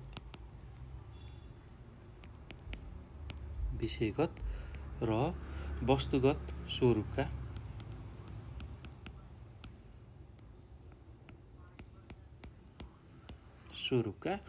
हुन्छन्। ल त्यो कुरा हामीले लेख्न सक्छौँ। अब यसभित्र पनि निम्न अनुसार चाहिँ प्रश्न सोध्न सकिन्छ है त। विषयगत जुन परीक्षा छ त्यसमा हामीले लामो उत्तर दिने परीक्षा, त्यस्तै गरेर छोटो उत्तर दिने परीक्षा हो, यस्तो खालको परीक्षा लिन सक्छौँ र त्यसमा चाहिँ विभिन्न प्रश्नहरू सोध्न सकिन्छ है त। अब त्यसलाई लेख्दै जाउँ अनि अझ बुझिन्छ। ल अब पहिलोमा विषयगत परीक्षाको बारेमा चर्चा गरौँ। विषयगत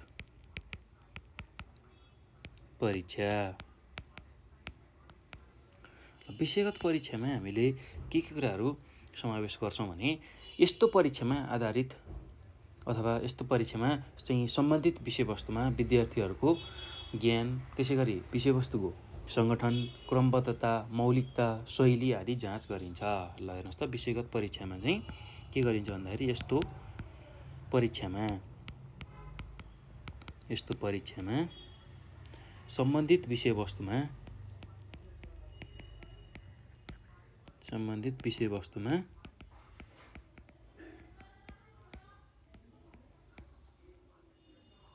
विद्यार्थीको ज्ञान,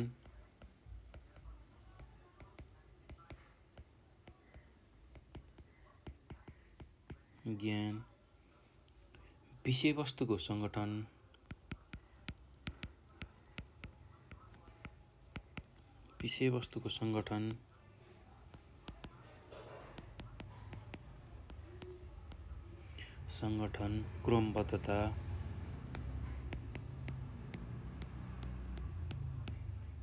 क्रमबद्धता,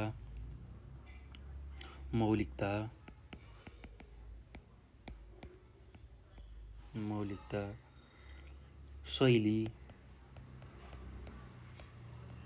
शैली आदि जाँचिन्छ।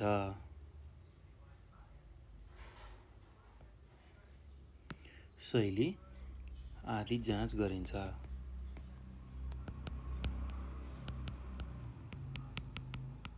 ल यति कुरा हामीले यसमा लेख्न सक्छौँ। अब यस्ता प्रश्नहरूलाई चाहिँ हामी निबन्धात्मक प्रश्न पनि भन्छौँ है त। ल यस्ता प्रश्नलाई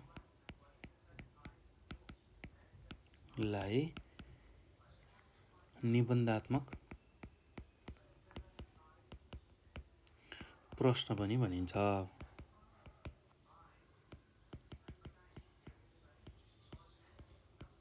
ल यो कुरा हामीले लेख्नुपर्ने हुन्छ। अब यस्तो खालको प्रश्न दुई खालका हुन्छन्। ल यस्तो खालको जुन परीक्षामा आउने प्रश्नहरू, यस्तो खालको परीक्षा अथवा यो पनि दुई खालको हुन्छ। यस्ता प्रश्न दुई खालका हुन्छन्।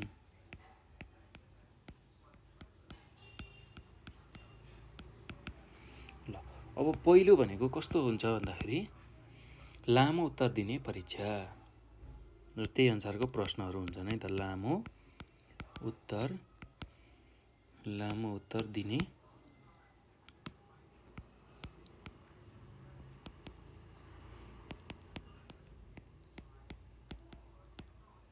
परीक्षा। अब यसमा के कुराहरू पर्छन् भन्दाखेरि कस्तो खालको प्रश्न पर्छ भन्दाखेरि एउटा वर्णनात्मक प्रश्न अर्थात् वर्णन गर्ने खालको प्रश्न। ल त्यसलाई लेख्दै जाउँ। पहिलोमा छ वर्णनात्मक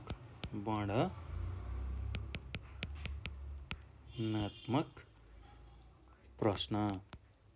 ल अब यसको उदाहरण के हो त? वर्णन गर्ने खालको, जस्तै कि अब के लेख्न सकिन्छ भने चुम्बकका प्रकारहरू वर्णन गर्नुहोस् भनेर हामीले लेख्न सक्छौँ। ल यस्तो खालको प्रश्न सोध्न सक्छ। चुम्बकका प्रकारहरू वर्णन गर्नुहोस्। ल यो कुरा लेख्न सकिन्छ। त्यस्तै अर्को भनेको कारणसहित स्पष्ट व्याख्या गर्ने प्रश्न। ल कारणसहित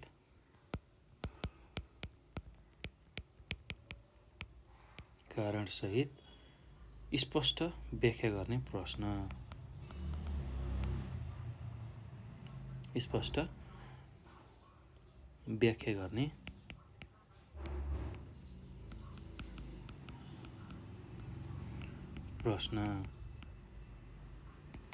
ल अब यसको उदाहरण भनेको कस्तो हुन्छ भन्दाखेरि नेपालमा राजतन्त्र अन्त्य हुनुका 3 कारणहरू लेख्नुहोस् हो, यस्तो खालको चाहिँ फर्मेट हुन्छ है त।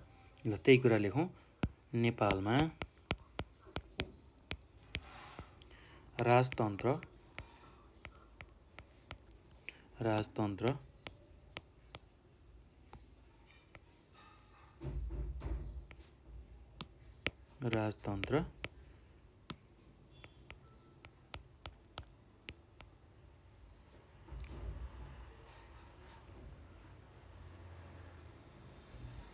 अन्त्य हुनुका 3 कारणहरू लेख्नुहोस्।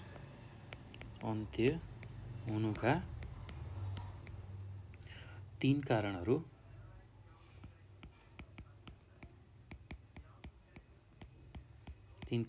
लेख्नुहोस्।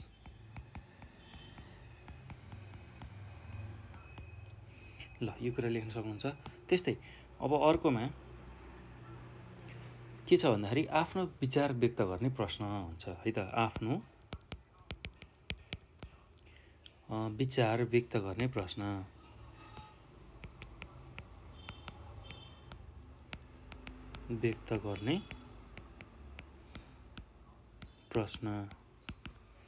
ल अब आफ्नो विचार व्यक्त गर्ने प्रश्नमा चाहिँ कस्तो खालको प्रश्न सोध्न सकिन्छ भन्दाखेरि जस्तै कि हामीले किन तरकारी र फलफुल बढी खानुपर्छ, अथवा हामीले सागसब्जी किन बढी खानुपर्छ, यस्तो खालको प्रश्नहरू जुन चाहिँ जसमा चाहिँ आफ्नो व्यक्तिगत विचार र तर्क लेख्ने खालको प्रश्न हुन्छ, त्यसलाई हामी आफ्नो विचार व्यक्त गर्ने प्रश्न भनेर भन्छौँ है त। ल त्यही कुरा लेखौँ, हामीले किन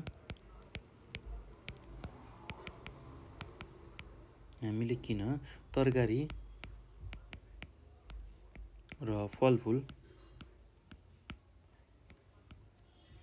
बढी खानुपर्छ।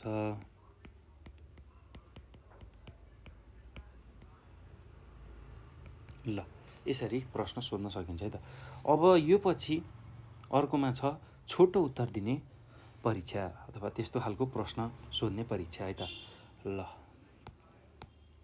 दोस्रोमा विषयगत परीक्षामा लामो उत्तर दिने परीक्षा र दोस्रोमा छोटो उत्तर दिने परीक्षा हामीले लेख्नुपर्ने हुन्छ र हामी अब त्यसकै बारेमा लेख्दैछौँ। छोटो उत्तर दिने परीक्षा।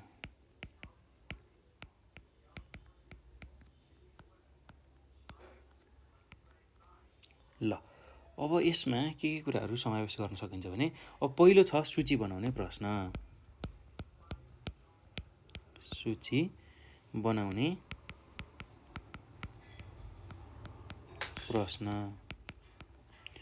बनाउने प्रश्नमा के छ भन्दाखेरि अब हामीले के कुराहरू यसमा लेख्न सक्छौँ, यस्तो कस्तो खालको प्रश्न बनाउन सक्छौँ भने जस्तै कि स्थानीय तरकारीको सूची बनाउनुहोस्। ल स्थानीय तरकारी आफ्नो घर आँगनमा पाइने तरकारीहरू फलफुलहरूको सूची बनाउनुहोस्, यसरी सूची बनाउने खालको प्रश्न सोधेको छ। स्थानीय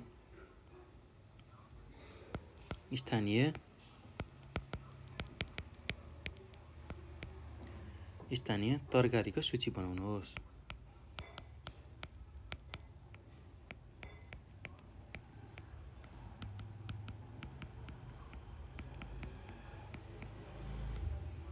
ल त्यसै गरी अब अर्को छ तुलना गर्ने प्रश्न।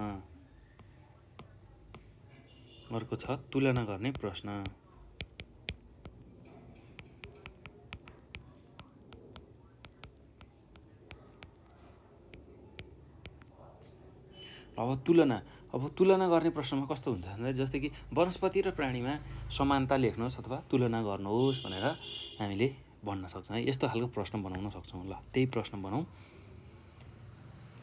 वनस्पति र प्राणीका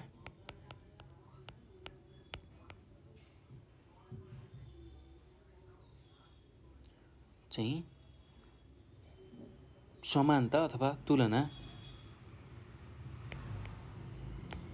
भनेकै समानता छ कि छैन त्यो हेर्ने हो। समानता लेख्नुहोस् भनेर हामीले लेख्न सकिन्छ है त, प्रश्न बनाउन सकिन्छ। ल अब अर्को छ सारांश लेख्ने प्रश्न। ल अर्को छ सारांश।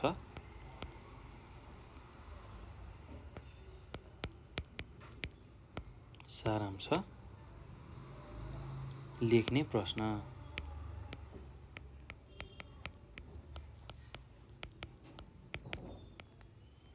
अब सारांश लेख्ने प्रश्नमा के कुराहरू उल्लेख गर्न सकिन्छ भने जस्तै कि अब कुनै एउटा कथा दियो तपाईँलाई अथवा निबन्ध दियो, त्यो निबन्धको चाहिँ सारांश लेख्नुहोस् भनेर सोध्न सक्छ। जस्तै कि मैले छिमेकी भन्ने एउटा कथा छ मसँग, छिमेकी कथाको सारांश लेख्नुहोस्। ल सारांश लेख्नुहोस् भनेर हामीले भन्न सक्छौँ है त।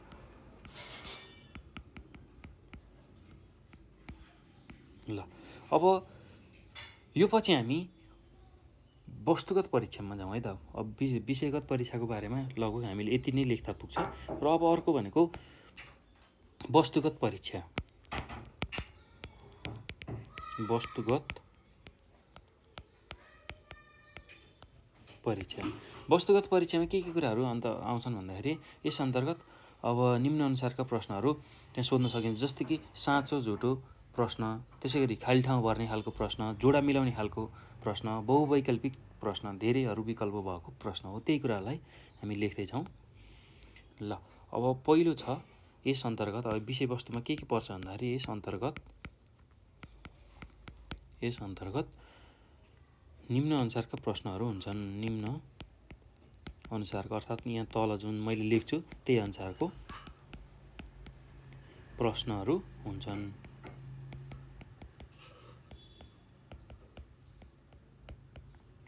ल त्यो के हुनसक्छ भन्दाखेरि एउटा पहिलो छ साँचो झुटो प्रश्न। साँचो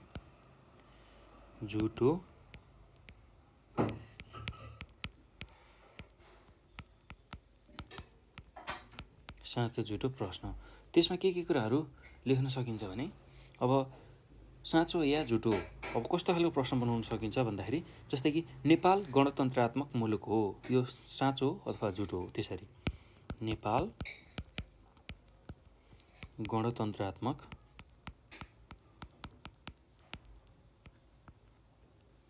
मुलुक हो। ल अब यो झुटो हो कि साँचो हो यसरी लेख्न सकिन्छ, साँचो अथवा झुटो हो। ल यस्तो खालको प्रश्न चाहिँ साँचो झुटो खालको प्रश्नमा पर्छ। अब अर्को भनेको खाली ठाउँ भर्ने प्रश्न। खाली ठाउँ भर्ने प्रश्न। ल अब यसको उदाहरणमा हामीले के लेख्न सक्छौँ भन्दाखेरि जस्तै अब खाली ठाउँमा भर्ने प्रश्न छ होइन त। अब खाली ठाउँमा एउटा खाली ठाउँ बनाएर प्रश्न बनाउनु पर्यो।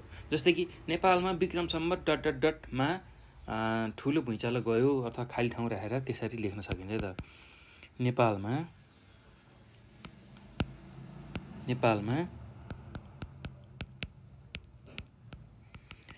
विक्रम सम्वत, अब यहाँ खाली ठाउँ राख्ने मा ठुलो भुइँचालो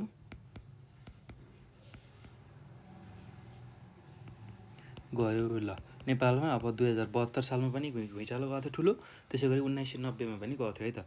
यसरी नेपालमा विक्रम सम्वत डट खाली ठाउँ राखेर ठुलो भुइँचालो गयो, यसरी चाहिँ प्रश्न बनाउन सकिन्छ है त। अब अर्को छ जोडा मिलाउने प्रश्न। जोडा मिलाउने प्रश्न।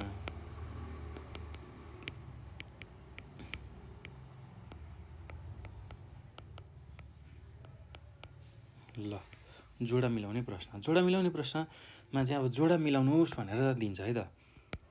जोडा मिलाउनुहोस्।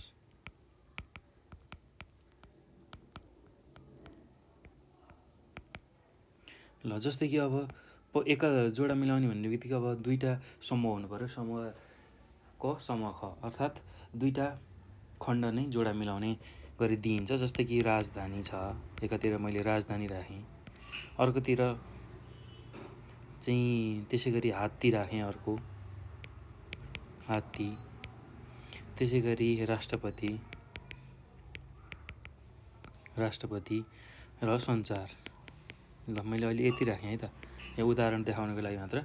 अब राजधानी, अब यसको जोडा मिलाउने के हुनसक्छ त्यो कुरा हामीलाई थाहा छैन। यहाँ हामी लेख्दै जान्छौँ, कुनमा जोडा मिलाउने हो त्यो कुरा हामीले पछि हेरेर बुझ्नुपर्छ। ल अहिले मैले यहाँ राष्ट्र प्रमुख लेखेँ, राष्ट्र प्रमुख एउटामा। त्यसै गरी टेलिफोन लेखेँ, टेलिफोन। त्यस्तै अर्को मैले काठमाडौँ लेखेँ, त्यस्तै जनावर लेखेँ। ल अब जोडा मिलाउने भन्ने बित्तिकै अब तपाईँहरूले सजिलै बुझिसक्नुभयो। ल हेर्नुहोस् त, राजधानी भनेको काठमाडौँ भयो नेपालको, हात्ती भनेको जनावर भयो, राष्ट्रपति भनेको राष्ट्रको प्रमुख हो, सञ्चार भनेको टेलिफोन भयो। यसरी चाहिँ जोडा भन्ने यस्तो खालको प्रश्नहरू आउँछ। यस्तो खालको प्रश्नहरू हामीले बनाउनु पर्ने हुन्छ है त। अब अर्को छ बहुवैकल्पिक प्रश्न। ल बहुवैकल्पिक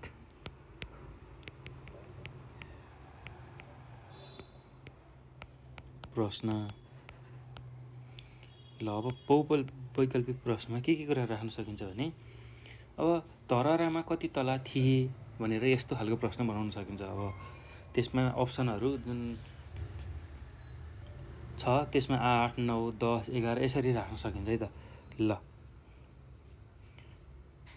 यसको प्रश्नमा यसरी बनाउन सकिन्छ, धरहरामा कति तला थिए भनेर हामीले भन्न सक्छौँ है त। अब यसमा जस्तै कि धेरै विकल्प, एउटा पहिलो विकल्प के हुनसक्छ भन्दाखेरि 8, त्यसै गरी दोस्रो विकल्प 9, तेस्रो विकल्प 10 र चौथो विकल्प भनेको 11। ल यसरी चाहिँ हामीले यस्तो खालको प्रश्न बनाउन सक्छौँ है त, धेरैवटा विकल्प भएको प्रश्न। त्यसैले यसलाई बहुविकल्प प्रश्न भनेर भनिन्छ। ल यति कुरा चाहिँ हामीले यसरी प्रश्न बनाउनु पर्यो है त। ल यतिसम्म चाहिँ तपाईँहरूले यसको उत्तर लेख्नुभयो भने तपाईँहरूले 7मा 7 अङ्क प्राप्त गर्न सक्नुहुन्छ है त। र एकदम सजिलो छ, 10मा 10 अङ्क प्राप्त गर्न सक्नुहुन्छ। यो 10 मार्क्सको क्वेसन हो, त्यो भएको हुनाले 10 मार्क्सकोमा तपाईँहरूले यति कुराहरू चाहिँ लेख्नु होला। ल यो सँगसँगै हामीले सबै कुराहरू सक्यौँ। यो 2073 सालको एसईमा सोधेको प्रश्न र त्यसको उत्तरहरू हामीले गरिसक्यौँ। र तपाईँहरूले यो भिडियो हेरिसकेपछि धेरै कुराहरू बुझिसक्नु भएको छ भाइ बहिनीहरू। यदि केही कुराहरू बुझ्नु भएन, तपाईँहरूलाई जिज्ञासा लाग्यो भने तपाईँहरूलाई हामीलाई 9849595895 यो नम्बरमा कल गरेर आफ्नो जिज्ञासा समस्याहरू राख्न सक्नुहुन्छ, भन्न सक्नुहुन्छ। र त्यस्तै गरेर यही नम्बरको भाइबर, त्यसै गरी वाट्सएपमा पनि हामीलाई कल गरेर आफ्नो जिज्ञासा समस्याहरू व्यक्त गर्न सक्नुहुन्छ है त। र त्यसको समाधान हामी तपाईँहरूमाझ लिएर आउँछौँ। र साथसाथै नेपाल अनलाइन स्कुलको फेसबुक, त्यसै गरी टिकटकलाई पनि फलो गर्न नभुल्नु होला। र साथसाथै यो भिडियो हेरिसकेपछि एसई दिने सबैजना साथीहरूलाई यसको बारेमा जानकारी दिनु होला, सेयर गर्नु होला।